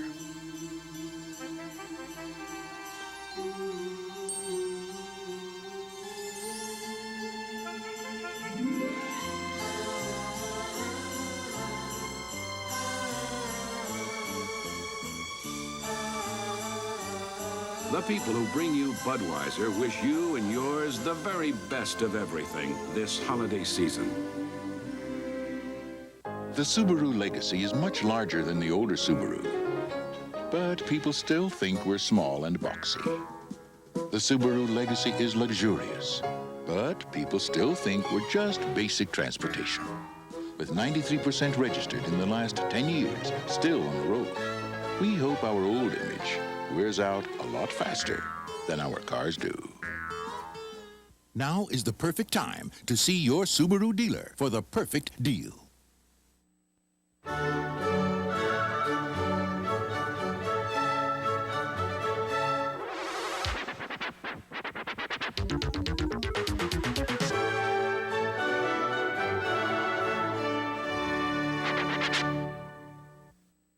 That one coming up tomorrow night. It should be a good one. Princeton, of course, will have to stop All-American Larry Johnson. He had 35 points against Michigan State on Saturday. That was a career high. But as Andrea Kramer tells us, Johnson gains respect for much more than just basketball. Before UNLV had captured its first ever national championship, the questions had begun. Would Larry Johnson return for his senior year, spurn the millions from the NBA where he'd be a top 3 pick, take a chance his team would be unable to defend its title? He'd said all along he would stay, and Johnson is a man of his word. Larry is not really into a lot of money and wealth at this time, but he is into loyalty, love, and a lot of the intrinsic values of this world. Certainly, if I was in his position, I really don't know what I'd have done. It would have been hard for me to tell my own son to come back to school under those conditions, but you know, that was Larry's decision. You know, I've always said time and time again, I want to be like a Michael Jordan status or Charles Barkley status. And you know, the thing about it is, I think I could have went into the NBA this year and just made a little contribution and did a little bit, but I don't think I would be as good as I'll be after this year. Johnson was also determined to earn his degree after struggling academically through high school, where he read at only a 5th grade level as a senior. He raised that to a 12th grade level at Odessa Junior College, where he enrolled after SMU disputed his final SAT score. You know, for me to get my communications degree, it'll mean a great deal to me, my family, and, you know, it's just something that says that you can do it. And, you know, I go back to the neighborhood at South Dallas and just show the kids with a little help and a little hard work that it can be done. To further understand why Johnson was in no hurry to give up the glitz and glitter of Las Vegas, you have to look at where he came from, the housing projects in South Dallas. He was surrounded by drug dealers and junkies, but he became a junkie of a different kind, a basketball junkie. Although Johnson never succumbed to the temptations of the war zone, his mischievous behavior did land him at the police station when he was 12. No charges were filed, but a valuable lesson was learned. I let him stay, and he was halfway crying, and he was upset. And I didn't go pick him up till I got off work, you know, about 10:30 or 11:15. That might help some. He's not really a bad kid, and he wasn't then. He was just always in the wrong place at the wrong time. The right place was Skyline High, where Johnson became the most dominating player in Dallas schoolboy history under the guidance of his mentor, J.D. Mayo, with whom Larry still remains close. When he came home this summer after summer school, he got in about midnight. My doorbell rang, and I went to the door, and there was this 6'6", 259 pounds of muscle, smiling, "Coach, I'm ready to go play." I said, "Right now?" He said, "Right now. I haven't played since yesterday." Such dedication has made Dee, as his mama calls him, a top player of the year candidate and a certifiable big man on campus. But don't expect his earning potential or his popularity to go to his head. His mother will make sure of that. When you see your son, your kid, Dee, on the cover of Sports Illustrated, what do you think about? What goes through your mind? Oh, God, this kid think he's hot stuff. He come here and I'll cool him down. Cool him down, indeed. That would be hard to do. She did take out an insurance policy with Lloyd's of London just in case of disability. Stay with us. When we come back, we'll have a look at some scores and the Windex Player of the Week. Who did Dick Vitale choose for the last 7 days? We got a 3-point game. We'll be back. Buying Christmas presents for my boyfriend is one of the most impossible things ever. I can't even think of anything that's new or different or will please him. Catch this. It's Sports Illustrated's most exciting Christmas gift ever, the football phone, free with a paid subscription to SI. I would love something like this for Christmas. The football phone works like a regular phone. It plugs into a standard jack and has push-button dialing, on-off ringer, mute button, and automatic redial. I hope she orders that for Christmas for me. And the football phone is free. That's even better, and I don't have to go shopping for it, I hope. What do I have to do to get this? It's free if you get Sports Illustrated at their biggest Christmas savings ever. A year subscription at almost 65% off the cover price. You can be billed after the new year, or you can use your credit card today. I'll buy it for my father, my brother, and my boyfriend. You only pay 99 cents an issue, and the subscription includes all the previews in the swimsuit issue. Sports Illustrated, I should have thought of that a long time ago. So, Mom, if you're watching, please, for once. Don't wait. Call our toll-free number now and get Sports Illustrated at their biggest Christmas savings ever, and get the football phone free. I want this phone.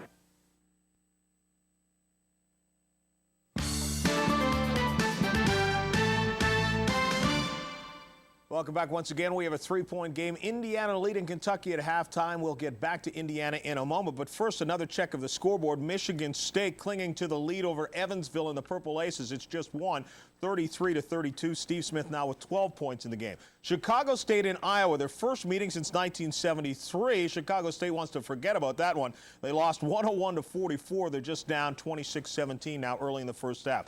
Northeast Louisiana and Louisiana Tech at halftime. A 3-point game. Tech is down looking for win number 16 in a row at home. Austin Peay and Mississippi, first meeting ever in a 1-point game. Austin Peay is down 36-35. It's time now, as I said earlier, to check in with Dick Vitale for a check of the last 7 days. Dick tells us who is this week's pick for the Windex Player of the Week. Let's return now and join Dick Vitale and Ron Franklin.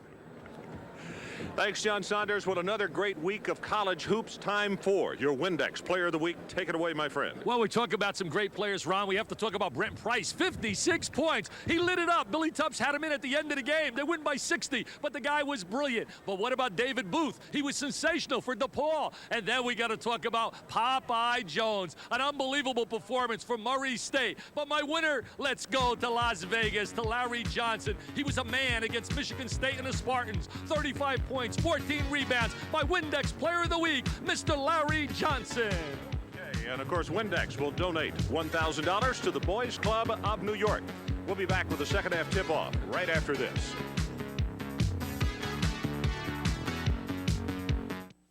How do you clean the glass?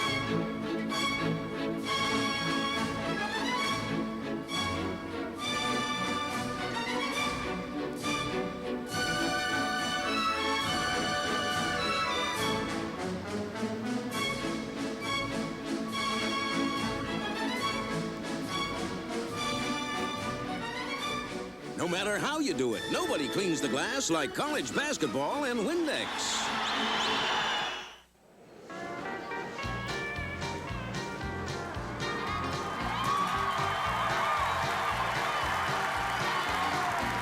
You've got to have an ace in the hole, a little secret that nobody knows. No matter what you do, no matter where you go, you've got to have an ace in the hole. Bud Light proudly presents George Strait. Call me irresponsible.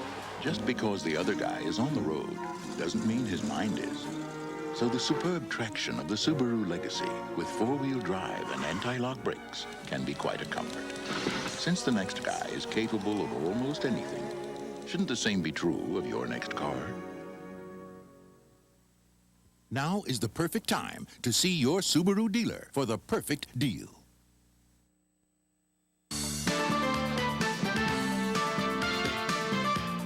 ESPN's presentation of NCAA basketball, Kentucky versus Indiana, is brought to you by Bud Light. Everything else is just a light.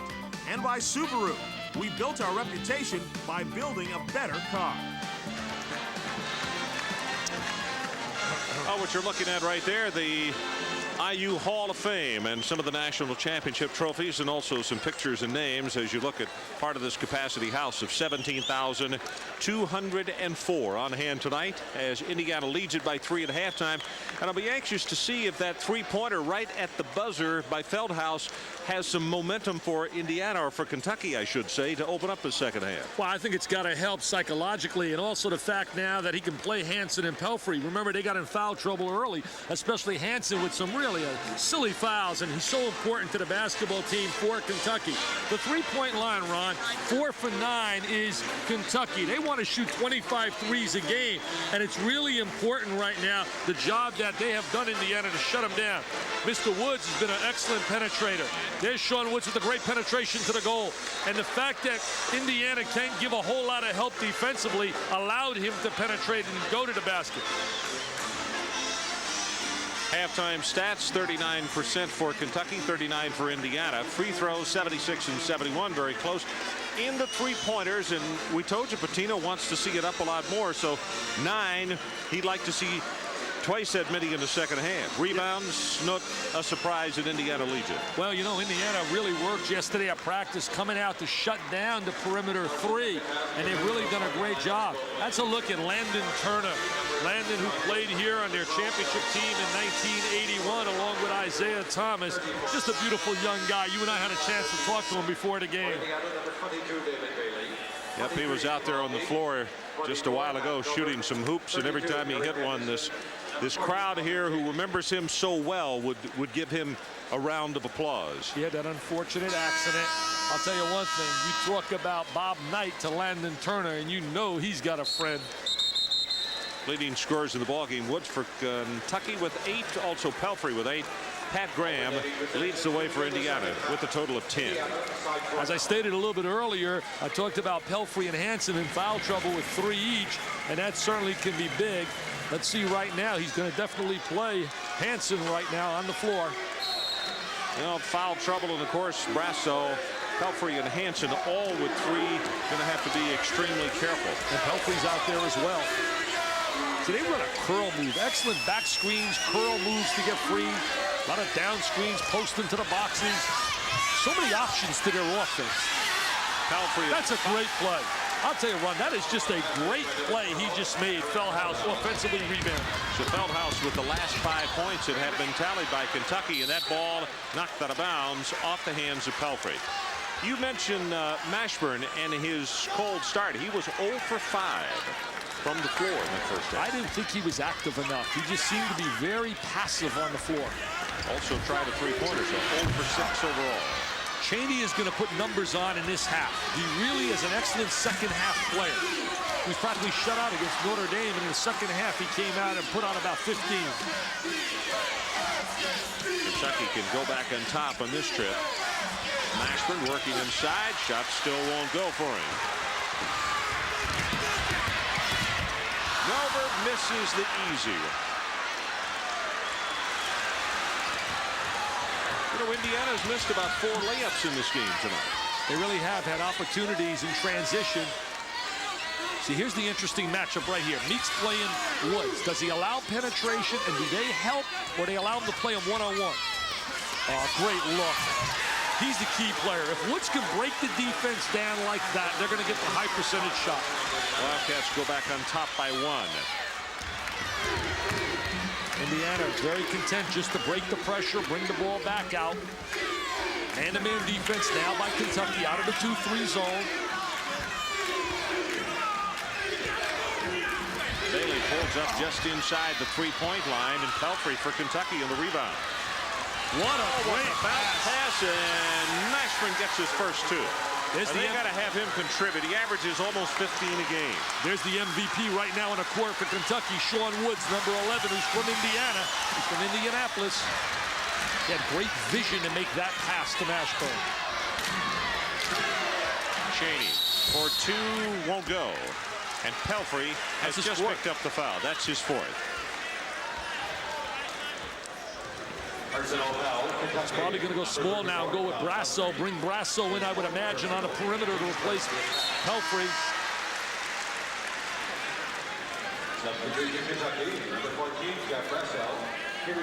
Belfry is out, and Brasso comes in with 17:52 remaining in the ball game. Rick Pitino always coaching every moment he can. The guy, I don't think he sleeps. It's amazing. His work ethic is just absolutely incredible.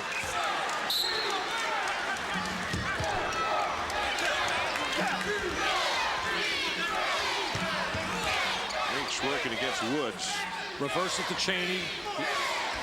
Reverse it to Cheaney. Ducks him in. Back screen for Cheaney along the baseline. Nova with the jumper.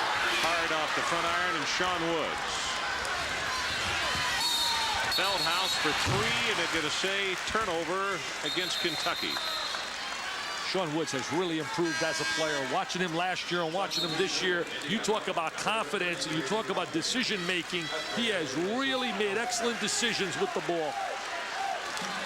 And that's what you want out of your point guard. Give it up and go without it, Reggie. Give it up. Hansen for three, not there. Should have given it up in the middle and just cut to the goal and got in the back. Pat Graham back in the game, feeds back to Meeks. Great look. That's the option you want. Great look by Meeks. Foul by Bailey. Don't cry, Damon. I have to look for my all crybaby team, my all Bill Lampier team, Damon. Don't be a crybaby. He fouled. He definitely reached in. As soon as you reach your hand in there, they're going to blow the whistle. You know, Dick, you go back to the three-pointer that Feldhaus hit right at the end of the first half, and Kentucky has now scored 9 straight points. They were down 37-33.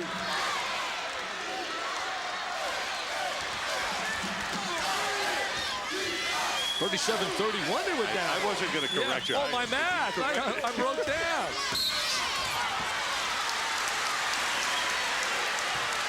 Don Rutledge makes the call of travel, and Rick Pitino is up doing a great imitation of an official who was making a holding call. No, he was inviting him to Bravo Pitino's down in Lexington, Kentucky. You think so?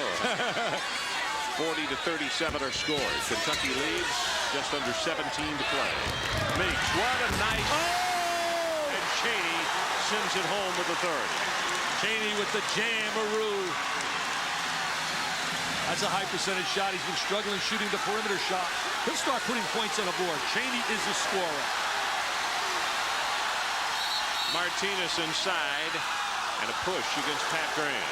Jody Sylvester makes the call, and what I like about Jody Sylvester, he calls it with authority. Look at Cheaney run the court. Great speed. He's got excellent vision, and he's got great hands to make the catch. There he is with the catch. Great open court player. Best open court player in college is Stacey Augmon down at UNLV. Boy, I watched them Saturday against Michigan State. What a defensive team Jerry Tarkanian has.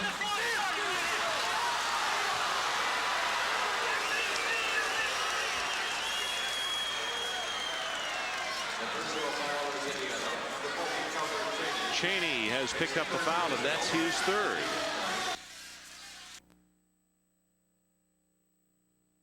Neither team can afford to lose him. Good heavens, if Brasso's any further out, he's got to buy a ticket to get a press pass.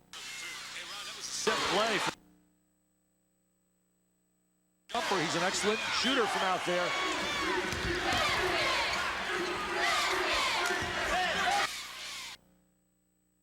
And a man, Cheaney's got the size on Woods. See, he took advantage of the mismatch. Pulled it up from 7 feet and drained it. He's a pro. Rick Pitino said today, that's a given. He's an automatic. Could be an excellent small forward. Brasso for three again. Martinez with the foul, trying to get position on Graham.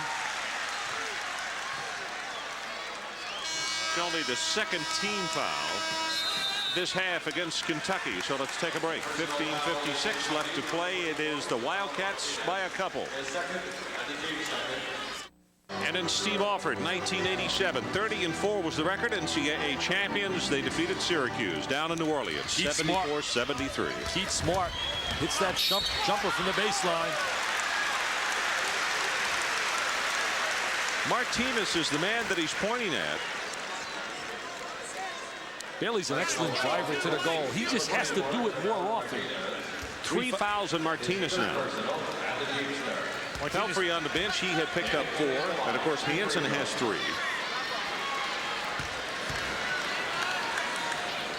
When you talk about the diaper dandies, Bailey certainly got as much publicity as anybody in America. It all started back when he was in elementary school. In that book that put out by John Feinstein, Season on the Brink, they talked to Bobby Knight, talked about Damon Bailey. Then Sports Illustrated ran a story about him in the 9th grade.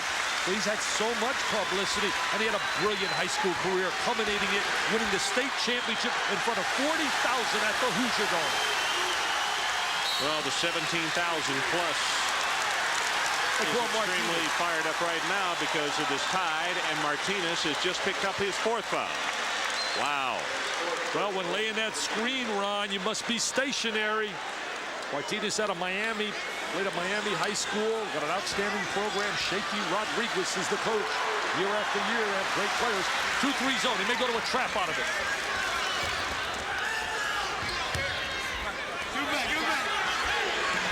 Bailey for 3. He wanted the ball. He stepped right into the gap and seen. Get it to you, Ricky.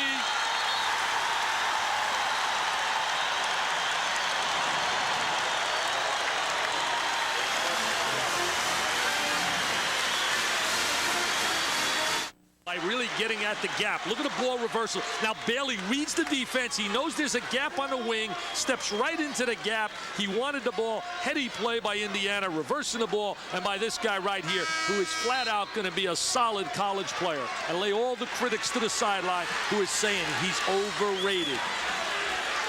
11 points for Damon Bailey right now as Indiana back on top by 3. He gets 11 points without really forcing any shots at all. Veldhouse in the long carry.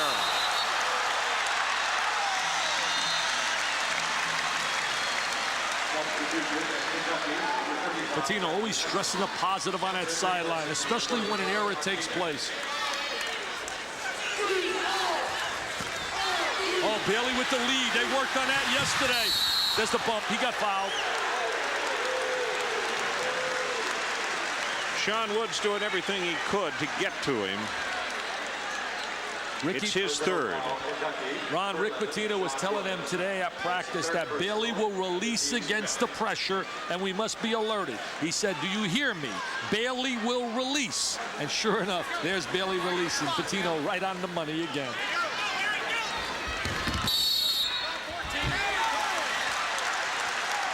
Ron Franklin and Dick Vitale, and great to have you along from Assembly Hall in Bloomington, Indiana. The border war. These are the bragging rights. Indiana leading by 3. And that foul has just been called on Brasso, and that's 4 on him. Right now, Pitino really upset, wanted the offensive foul. But Bailey has done an amazing job here in the second half. He has drawn 4 fouls from the Kentucky players.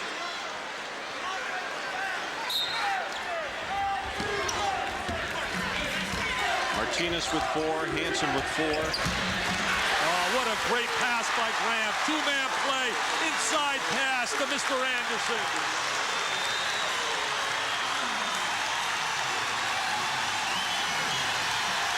Assembly Hall getting very, very loud.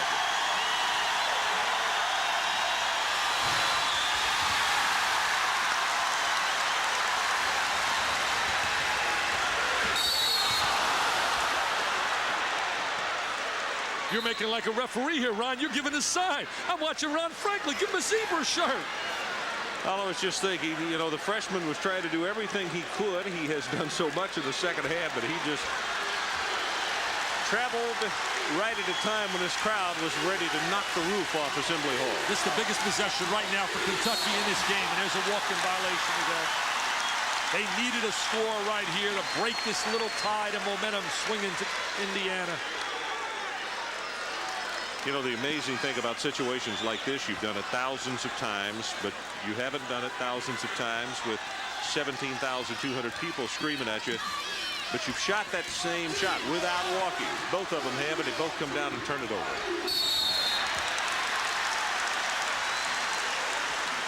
Mashburn picks up the foul.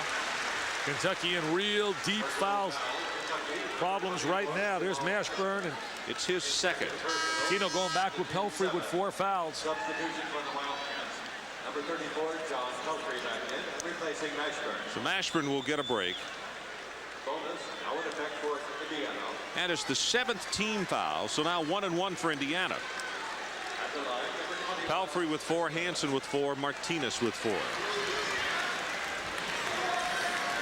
Reynolds converted 2 in the first half from that free throw line, but certainly didn't look smooth releasing the ball. From out of Peoria, Illinois, almost went to Duke. Mike Krzyzewski wanted him badly. Excellent defensive player, heady player.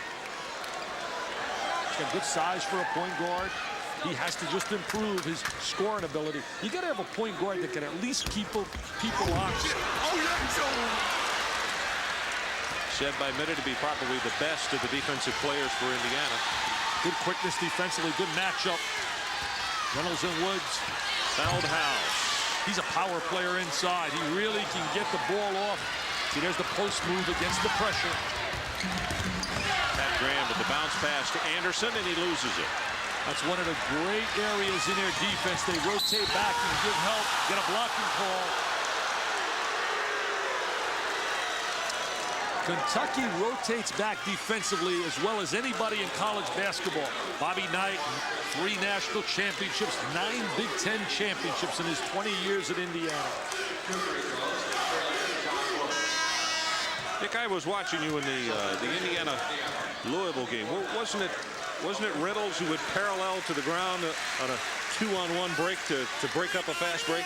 He was amazing. He made a great play defensively.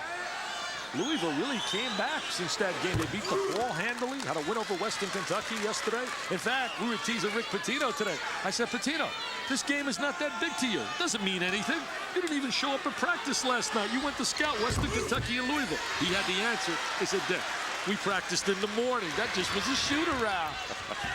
Both these clubs had double sessions yesterday. Good feed to Bailey. Bailey in the right place, but created again by the penetration and quickness of Chris Reynolds. Good penetration to break the defense down. Hansen for 3, not there. Nover loses it momentarily. Hansen really has been a non-factor to foul trouble, has really taken his game away from him. Pat Graham to the hoop and a whistle inside.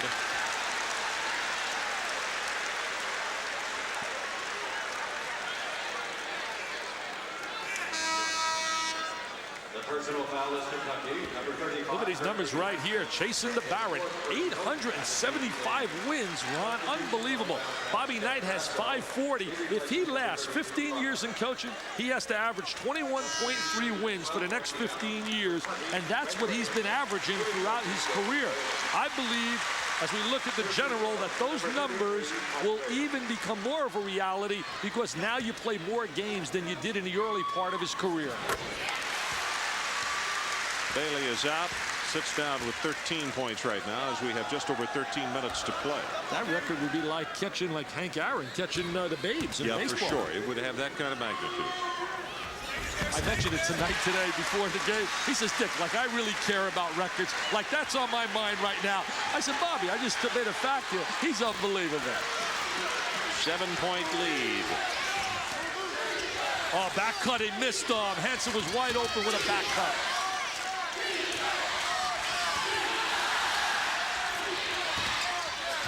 Feldhaus can't get it to go. Hansen on the follow, misses. He'll go to the line for a couple. They need something from their leader right now. Reggie's got to forget about the 4 fouls and just pick his game up. Personal foul, number 24, Matt Hilton, his 3rd personal, and he's 2 free throws. I like the scheduling concept of C.M. Newton and Rick Pitino. Go out and challenge and play against the best to get a real true evaluation. And that's what they've done in the month of December. They have played some strong basketball teams as Hansen misses the free throw. Hansen averages 15. He has only 5 tonight.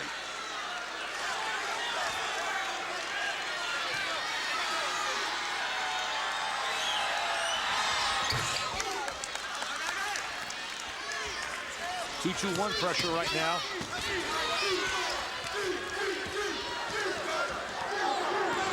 Here comes the trap.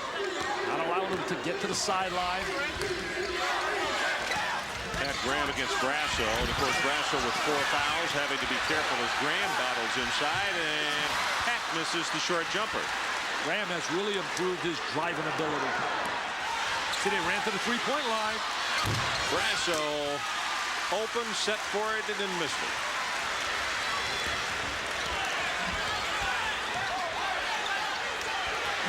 Cheaney says, let me check. Just a matter of time. He is sweet as soap. He is the best. He's an all-Big Ten performer and will be an All-American before his career is over. That man is special.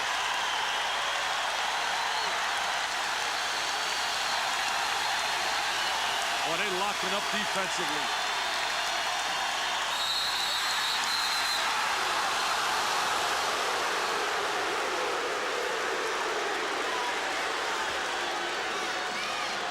Reynolds will pick up the foul. You and I had an interesting lunch today, Ron, and we were greeted at lunch by Magnus Pelkowski, who played here several years ago.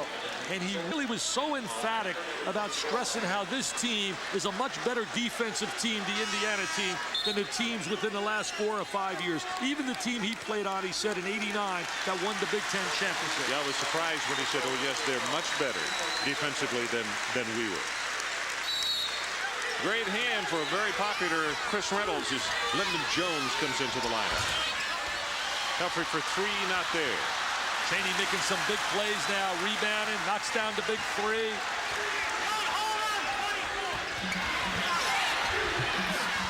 Look at Cheaney working the offensive board. That's a big-time player. That's a PTPer, baby. A prime-time performer.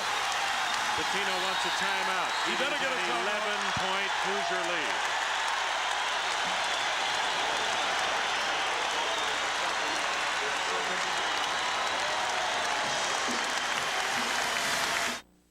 Talbert Cheaney's the best way to describe his game.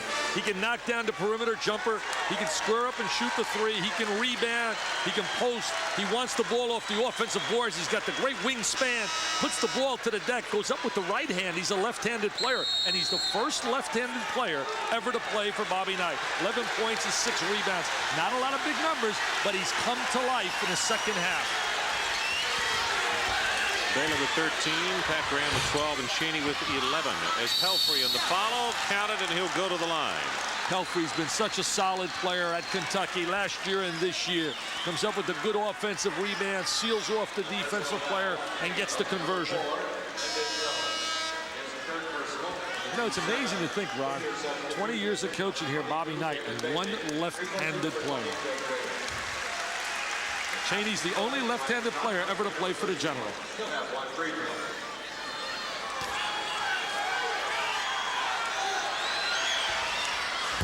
This guy doesn't miss a free throw, shooting better than 90%. Back to an 8-point game as we're about to hit 11 minutes. See, they trap, they post right up, get the triangle, bad pass, but there's that recovery again. Kentucky does the amazing job recovering on the defensive end. Wood strong to the hoop and kisses it off the glass for his 11th point. He has really played well.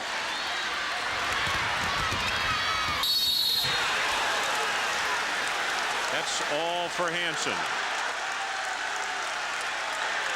5 fouls on Hansen. He's got that little smile. He says, "You're going to call that on me?" Reggie's had a tough day out here today. Pitino shaking his head. We talked about foul trouble in the top of the show, that it was important for Hansen to stay on the floor.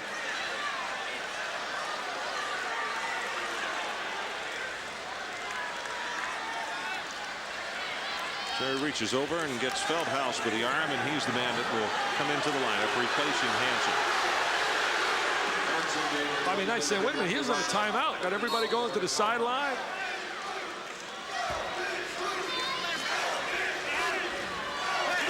So Hansen finishes the night with 6 points, 9 under his average. And they're still hanging in the game, only 6 down. That's related to their tenacious defensive play. Well, if Mashburn were to get a late wake-up call to come close to his average, it certainly would help the Wildcat cause right now, because he's another one who has not come up nearly to his scoring average tonight. Cheaney really got a wake-up call here in the second half. He was taking some good shots in the first half, though. They just weren't falling down.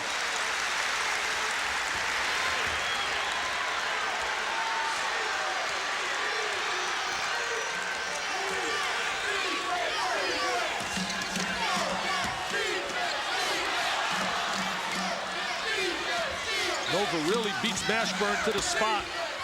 Working against Nova, and he scored. And he hung in there. That was a great effort right there by Mashburn because Nova had beaten him to the spot. 5 now for Mashburn.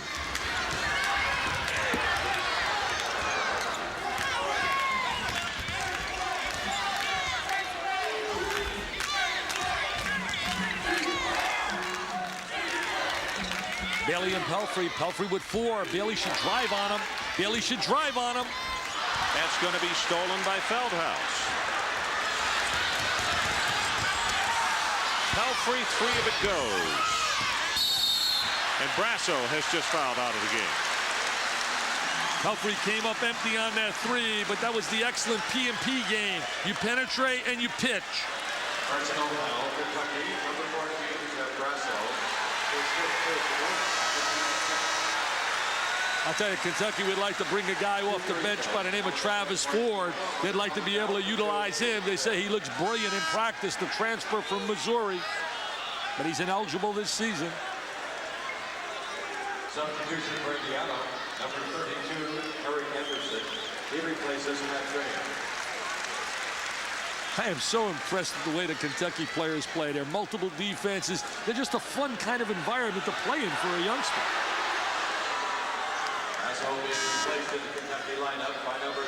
Crowd booing Pitino, but he has, and he's looking over at the clock, making sure that he is utilizing every second that he has when somebody fouls out. You got a real kick today at the shoot-around when I said, hey, Ricky, I said, Bobby Knight paid you a great tribute. He says you've done an amazing job. But Knight, like all the coaches in America, said, hey, Vitale, don't think that he doesn't have any talent, baby. He's got a lot of players that a lot of people would like to have, and the Hansons and the Mashburns. And Ricky was laughing, but Bobby did pay him a great tribute. He said he really has brought more excitement now, what a lot of excitement back to that Kentucky program. London Jones misses on the second 7-point game, and we have just gone under the 10-minute mark. See, right now, Pelfrey's got to get free. Right there. Oh, they missed him. But he gets the free. Can you believe it? Pelfrey was wide open, staring at him, and he knocks down the 3. Oh, see the umbrella. They umbrella on the trap. They don't give you a chance to get good vision. They beat it by about a half a second. And they were in the right place. Reverse man Bailey, and then bring it over to Cheaney. See, I would take Bailey right now and post on Farmer. He's got a size advantage. He's an excellent post player. See, Bailey should slide inside right now instead of playing on a perimeter. Nova loses the ball, and Feldhaus comes away with it. He's got Farmer for 3. Cheaney has it knocked away. Jones is there. They got Cheaney on a baseline. He loves that baseline. I made comparisons that he's a left-handed Glenn Rice from out of Michigan when Rice really excelled for the Wolverines in the year they won that national championship. Well, after this game tonight at 9:30 Eastern Time, Penn State against Temple. And, of course, Mark Macon, when you speak of Temple, and then the Running Horns of Texas, number 23 ranked in the nation, against Cal Santa Barbara. That's at midnight. I'll tell you, Cal Santa Barbara has one of the real underrated coaches in America, Jerry Pym. You mentioned Penn State and Temple. That's an excellent league matchup in the Atlantic 10 Conference. I mean, that is a solid game. And Mark Shakin' Bacon, Mr. Macon, is the key to that Temple basketball team.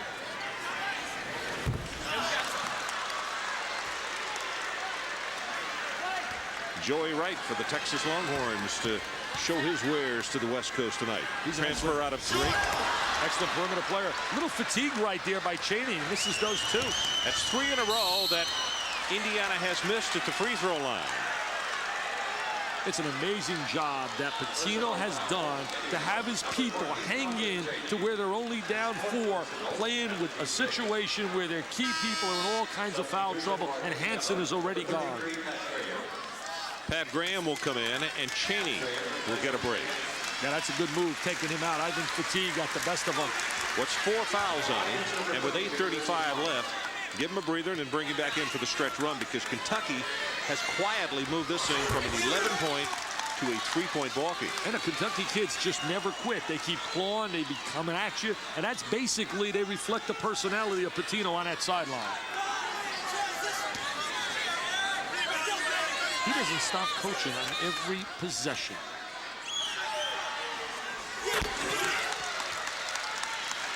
(61-59), Indiana. 5-second count, and Kentucky can tie it up or take the lead. Well, he gets the 5-second violation prior to the timeout call. Good call by Jody Sylvester. Remember, the ball has to be released prior to 5. Years ago, it had to touch a player on the floor. Pelfrey ties it. Indiana's waiting for the TV timeout.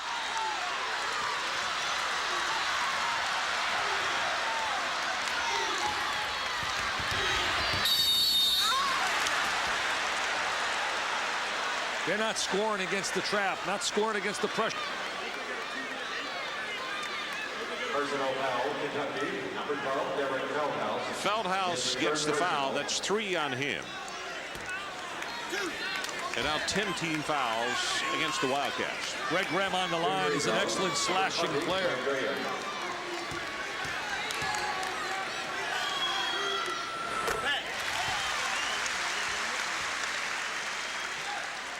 They've already used the 8-minute TV timeout, so the next one will not be to the 4-minute mark. Bobby Knight can be really stubborn on a bench at times in terms of calling the TO and timeout.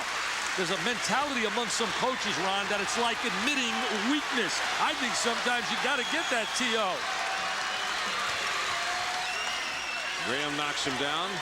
He's from Indianapolis Warren Central. Kentucky trying to spread the court for dribble penetration, but Indiana forces the turnover. He's got trailers. He missed the trailer, had Bailey down the gut. Indiana can push it back to a 4-point lead. Dump it inside to Anderson. 7:50 to play. Feldhaus. That's just great defense. That's reading the offensive player, anticipating, and beating him to the ball.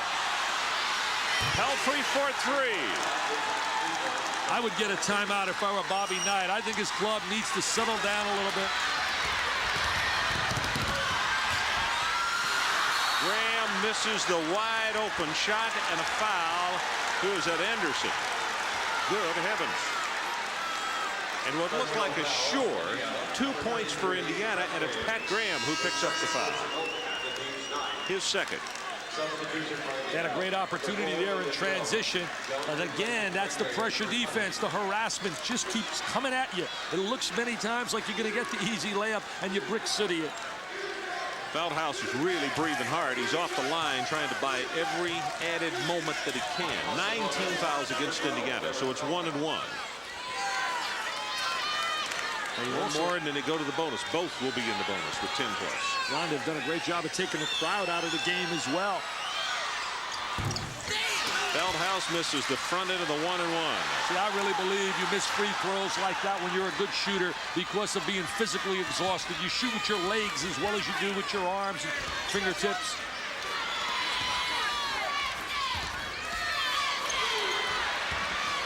They got to get Anderson involved. They got to get Anderson involved offensively. There he is. He tries an 18-footer and nails it. They ran a little down screen, popped him out. He's an excellent face-up shooter, and he's a good post player as well. Woods has the ball stripped from him. But possession will stay with Kentucky as Chris Reynolds was high with him on the jump shot. Well, partner, looks like we're going to the wire again, just like North Carolina and Kentucky.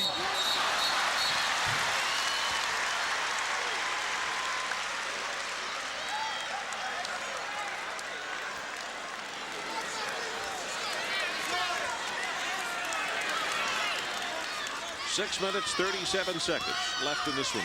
1-point game. Hoosiers on top. Man-to-man defense, a lot of back screens. Toughest screen to play is the back screen. We've seen so many walk-in violations, and a lot of that is created by the pressure defensively. First Pelfrey, and now Damon Bailey with the travel. That's twice in the game tonight. We've seen back-to-back walk-in violation. Kentucky with that constant motion on offense. Mashburn, and what did I say about a late wake-up call and what it would mean to the Wildcats? The Monster Mash. That's great execution. Wow. Great execution. It's drawn up, isn't it? The experienced player, 3-on-1, drop the bounce pass, 45-degree angle. Mashburn barely draws iron on that one, but Pelfrey is there to get the follow. John Pelfrey has made himself a big-time college basketball player. Tremendous work ethic, excellent touch.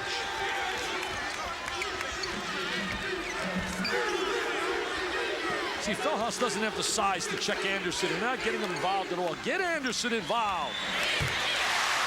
2 in a row.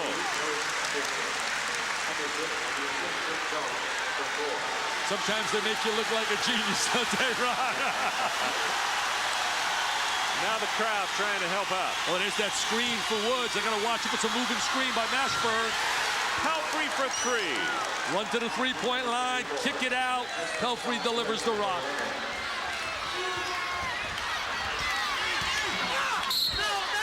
Offensive foul against Anderson.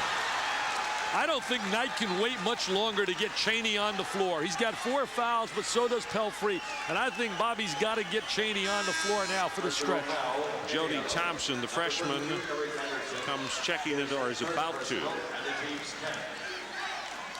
As with the 10-team fouls, now the bonus, as Farmer will go to the line to shoot a couple. Farmer was Mr. Basketball in the state of Kentucky in '87. Led his team to a state championship.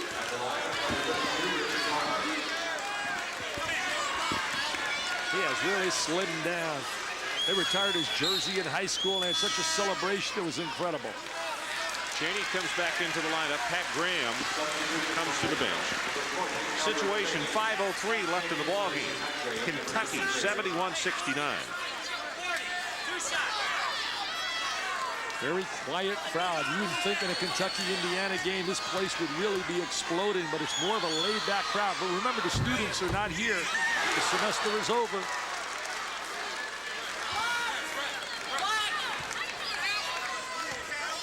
Farmer treated that one like a home hoop, didn't he? Yeah. Got that touch. So Thompson is in. Farmer comes out. Little defense for offense, and now they'll rotate into their pressure. You got to be in great shape to play that kind of basketball. Run, press, and shoot.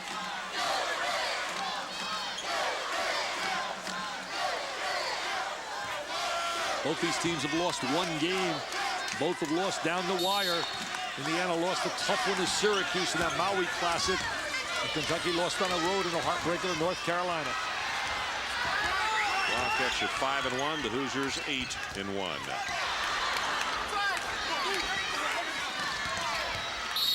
Bailey, and if it's Pelfrey, he's gone. Yes. That's a big one right there. The drive by Bailey, losing Pelfrey right now. For the last 4:48. Pitino's going to have to do it with some mirrors. He's got to go to the Farmer now. He trades a lot of size.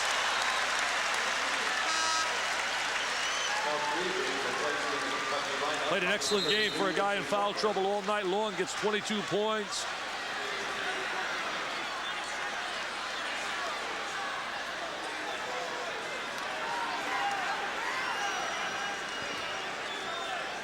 Pitino really always gets the team over, tries to take advantage of every possible rule.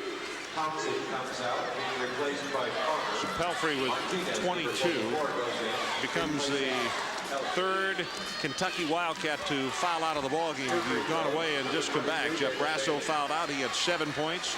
Reggie Hansen fouled out with 6, and now Pelfrey with 22. We come down the stretch right now. So important for Kentucky without key options. Pelfrey and Hansen on the bench to really know, as Brasso's on that sideline as well. Use the shot clock, get the high percentage shot. Look for some penetration by Woods, but now Mashburn becomes a major factor on that baseline. Look at Mashburn and look at Farmer spotted up for Mashburn. Mashburn with a long jumper, not there. Cheaney. And if it's Martinez, he is just fouled out of the game.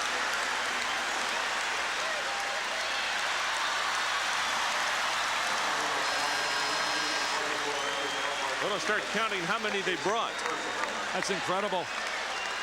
He talked about foul trouble being a problem all year long with his club. They play that scrap and clawing kind of basketball.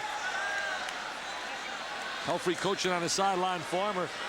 There's a look at Jamel Martinez going to the sideline. Jody Thompson is the man that he selected, but Rick Pitino was walking the sideline like he was saying, is it going to be door number 1, door number 2, or door number 3? Let's make a deal. He's got some big people coming next year, but they're not here this year. Timberlake from out of Chicago, Andre Riddick from out of New York City. Martinez goes to the sideline. And you're so right about looking at this team for next year, because Hansen, the only senior on this Kentucky ball club. Lyndon Jones, the only senior. The only one for Indiana. Cheaney really struggling on a free throw line. That's 3 in a row he has missed now on that line.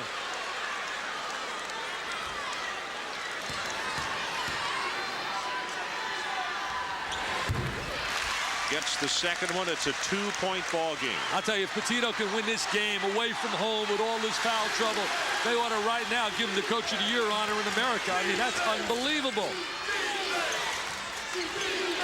Oh, and right, great cut. Blocked by Anderson. Excellent defensive play. No foul, excellent call. Personal foul, Kentucky, number 9. That's 4 on Sean Woods. Feldhaus made a great cut to the basket, but Anderson had the great angle and uses the left hand. Now watch this right now by Anderson. See the left hand? Most of your great shot blockers ever to play the game were left-handed. That was Bill Russell and David the Admiral Robinson. You have the better angle, especially with the right-handed players shooting the basketball. It is a 1-point game. Coming up, Penn State and Temple. Sean McDonough and Clark Kellogg with that one. Chris Reynolds has done a solid job off that bench. He's converted the free throws when given the opportunity. He's played some solid, tough team defense. And we're tied with 4:17 left in the ball game. And now they go for the experience and bring Meeks in for defensive play. You got to say advantage Indiana. At home, Kentucky in foul trouble, but don't count out the Big Blue.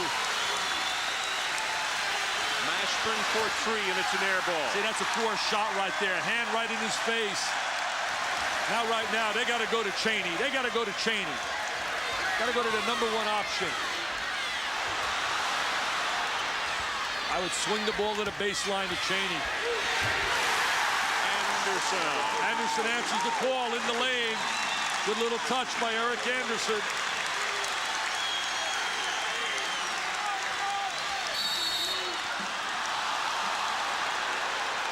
See, right now the options for Kentucky is the penetration and the ability of Woods to break the defense down and try to kick it to Farmer on the perimeter. If that's not available, they got to think about going inside to Mashburn. Pelfrey is heart and soul in the game. Hansen, heart and soul, rooting. Let's look at Damon Bailey.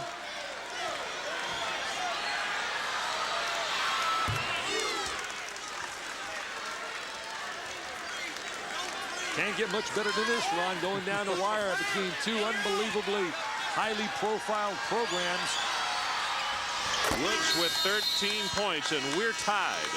Let's catch our breath for a moment. 3:38 left to play. We'll be right back. Tal in Bloomington, Indiana, all knotted with 3:38 left, and here are the elements. Kentucky with 1 timeout, Indiana with 3.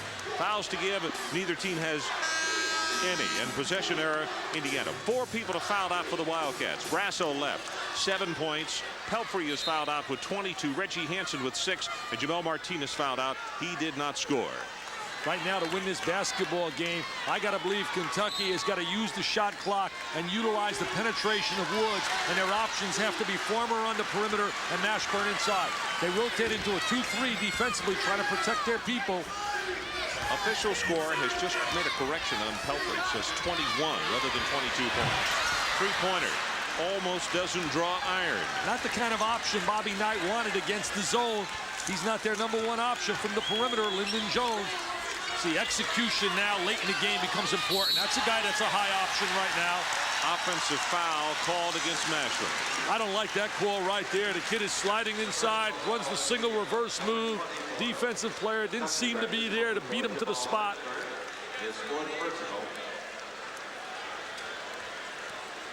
He's going to execute as he gives off the ball. He's going to slide inside and run a single reverse trying to post. Now there's the single reverse posted inside. I don't know, a little acting call maybe? Yeah, I think so. A little Jack exactly Nicholson. Right. Good look at Sean Woods as Anderson goes to the line. Eric, a 57% free throw shooter coming into tonight's game. Should be a much better free throw shooter. He's got excellent rotation, follow through, hit 3 big jump shots here. I don't think they go to him enough offensively. He's Mr. Basketball out of Chicago. He beat out LaFonso Ellis when he played at St. Francis de Sales in the state of Illinois. See, right now they got to get it into the penetration ability of Woods. Woods for shoot. 3. See, that's not his forte. That's not playing to his strength. His strength is to drive with the basketball and create. See, you must know your strengths as a player. Oh, great look. That's a strength. That's a great play and execution by Indiana. Tremendous interior passing by Anderson. Cheaney has 16 points in Kentucky. Calls their final timeout with 2 minutes, 37 seconds left to play. The Hoosiers by 3. Indiana, 2:37 left to play. Ron Franklin and Dick Vitale with you. 78-75, and immediately following this one, Penn State against Temple, and then at around midnight Eastern time, it's the Texas Longhorns against UC Santa Barbara. All of that tonight on ESPN, the Total Sports Network. I'll tell you right now, Ron, this possession is the biggest for Kentucky. We had one a little bit earlier, but they're down 3, and they got to come up with a high percentage shot here. I think right now, Woods' strength is to break the defense down and try to create a shot for Mashburn on the interior or to go to Farmer from the perimeter. 4-3, air ball, but Feldhaus is there, and it's blocked by Anderson. Now Indiana's got to play excellent offense, and the guys, they want to go to either Anderson or down to Cheaney. Steal by Mashburn. Woods misses. Feldhaus on the follow. Feldhaus with a great second effort, but that's not a bad miss by Woods. That's his game, the slash and drive. Can't hand check right there. That's a no-no. Albert Cheaney's the guy I would look for. Oh, that's a great move by Bailey to draw the foul. See, he's an excellent post player. And in high school, he just absolutely had a field day posting players on a box. The personal foul is Kentucky, number 32. It's on Farmer, his second foul. Watch this little spin move inside. See a little spin move, protects the ball, takes it up, gets the contact over the back.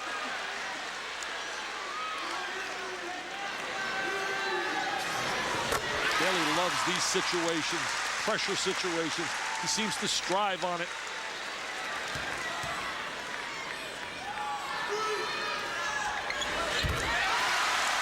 Kentucky right now has got to use a little bit of the clock, really look for some motion offensively and get a great shot. They can't just come down and fire this baby up. This has got to be a golden shot. Can't get better than that. Away to the hoop. Can't get better than that. Great execution. Indiana by 1. We are under 1:30 to play. Got to play heady here. Notice they play Jones down the stretch. Get experience on the floor. That's great selection. That's going to your high percentage offense. That's offensive efficiency at its best. Pitino wants some motion offensively on the interior.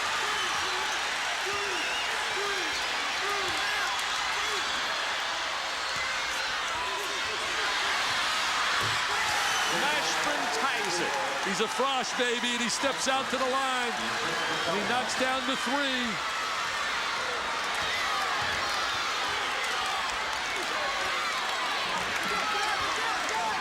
Cheaney right now on the baseline's got to be the guy.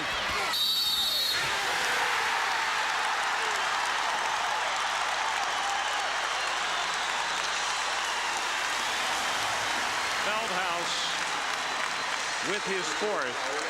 Indiana by 2 and a chance to go up by 3.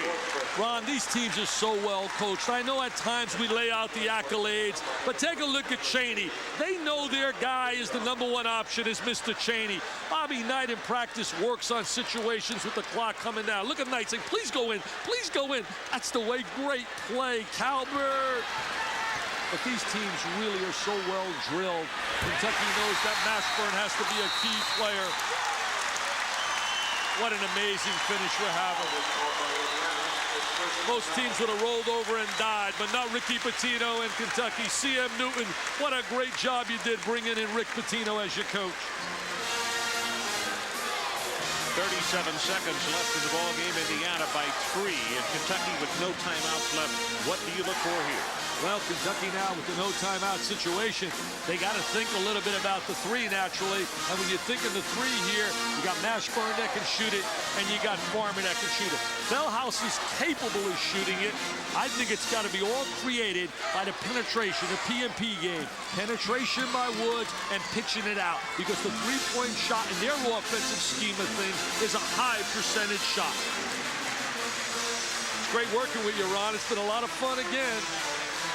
I didn't think we could have one a lot better than we had last week up at Chapel Hill, but we're duplicating it tonight with 37 ticks left.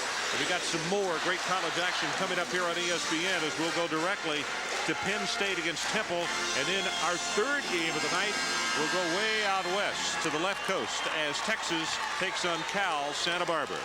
I think Ricky Pitino's coming out party as a coach at Kentucky, where he really got his identity was against Indiana last year, where they came out with an undermanned team and scratched and clawed and took the Hoosiers right to the buzzer before losing by a deuce. Indiana executed so well down the stretch there in the last 2 possessions.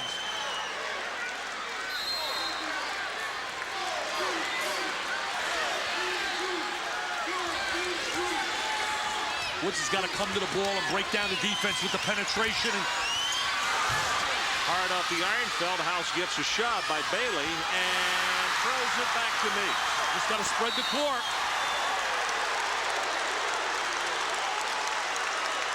That's Pitino clapping, trying to be very positive about the effort.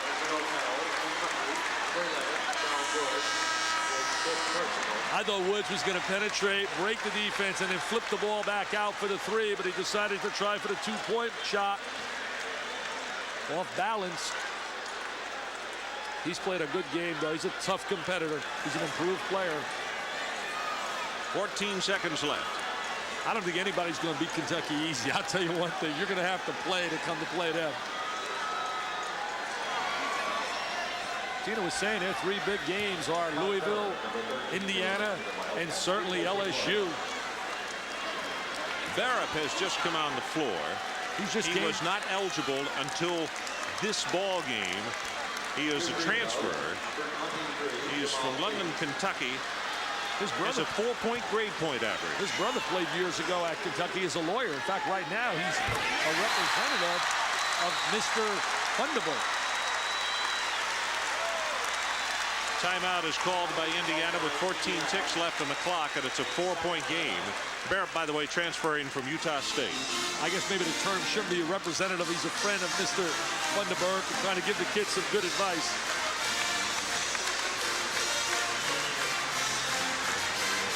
You know, Missouri, Illinois tomorrow night, a big one, and then there's UNLV and Princeton. Edie Correll and Jerry Tarkanian. That first game you were talking about comes along at 7:30 Eastern time. Bob Carpenter and Larry Connolly on that one. And then Pete Carrill and his guys in the top 25 as Princeton takes on the #1 in the land. And they're getting ready with their undefeated team to run those backdoor cuts, take the ball to the basket, and they're probably so excited to play against UNLV, who has, to me, the best starting 5 in America. They got 4 NBA players, and they get Elmore Spencer ready. They are going to be just unreal, except in college basketball, I said it last week, Ron, in a 4 out of 7, you're not going to beat UNLV. You give them the gold trophy. But in a 1-game shot, UNLV can be beat, and that's the beauty of college basketball. Dick, in the second half in free throw shooting, Indiana 19 of 26, 73%. Kentucky 9 of 12 for 75%. That's great execution. I'll tell you right now. It's also 14 more free throws. Yeah, that's incredible. to get to that free throw line.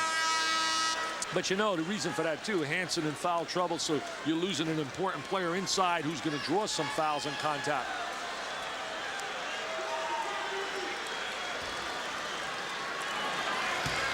Four Kentucky players fouling out of this one. Pelfrey, Hansen, Martinez. Well, Sean Woods fouled out too. I take it back. Now 5. Well, you just don't foul in a possession right here. Just play good head-to-head defense. Give them the layup. They can't get a timeout. Bailey will walk along the baseline, and this one is history. Merry Christmas, my friend, if I don't see you. As a gutting Rick Pitino, his kids played hard. Bobby Knight really got his team to execute at the end. Bobby praising him right here, saying, great, great effort, Ricky. So our final score from Bloomington, the Indiana Hoosiers having to hold on for dear life, and they win it over Kentucky. Bragging rights for this year, 87-84. Thanks a lot, Ron Franklin and Dick Vitale. 3-point game. Indiana wins for the 7th consecutive time. Their only loss at the Maui Invitational to Syracuse. Kentucky's second loss. They also lost at North Carolina. So Rick Pitino's team doing a very good job. One other score we want to check. Number 24, Michigan State. The Spartans pull out a squeaker, 79-76. Buying Christmas presents for my boyfriend is one of the most... With a 3-point lead. One more look at the Michigan State final. Michigan State does hang on for the victory. The Spartans a winner, 81-76. Steve Smith, at last check, had 35 points in the game for the Spartans. Our second game, Penn State and Temple.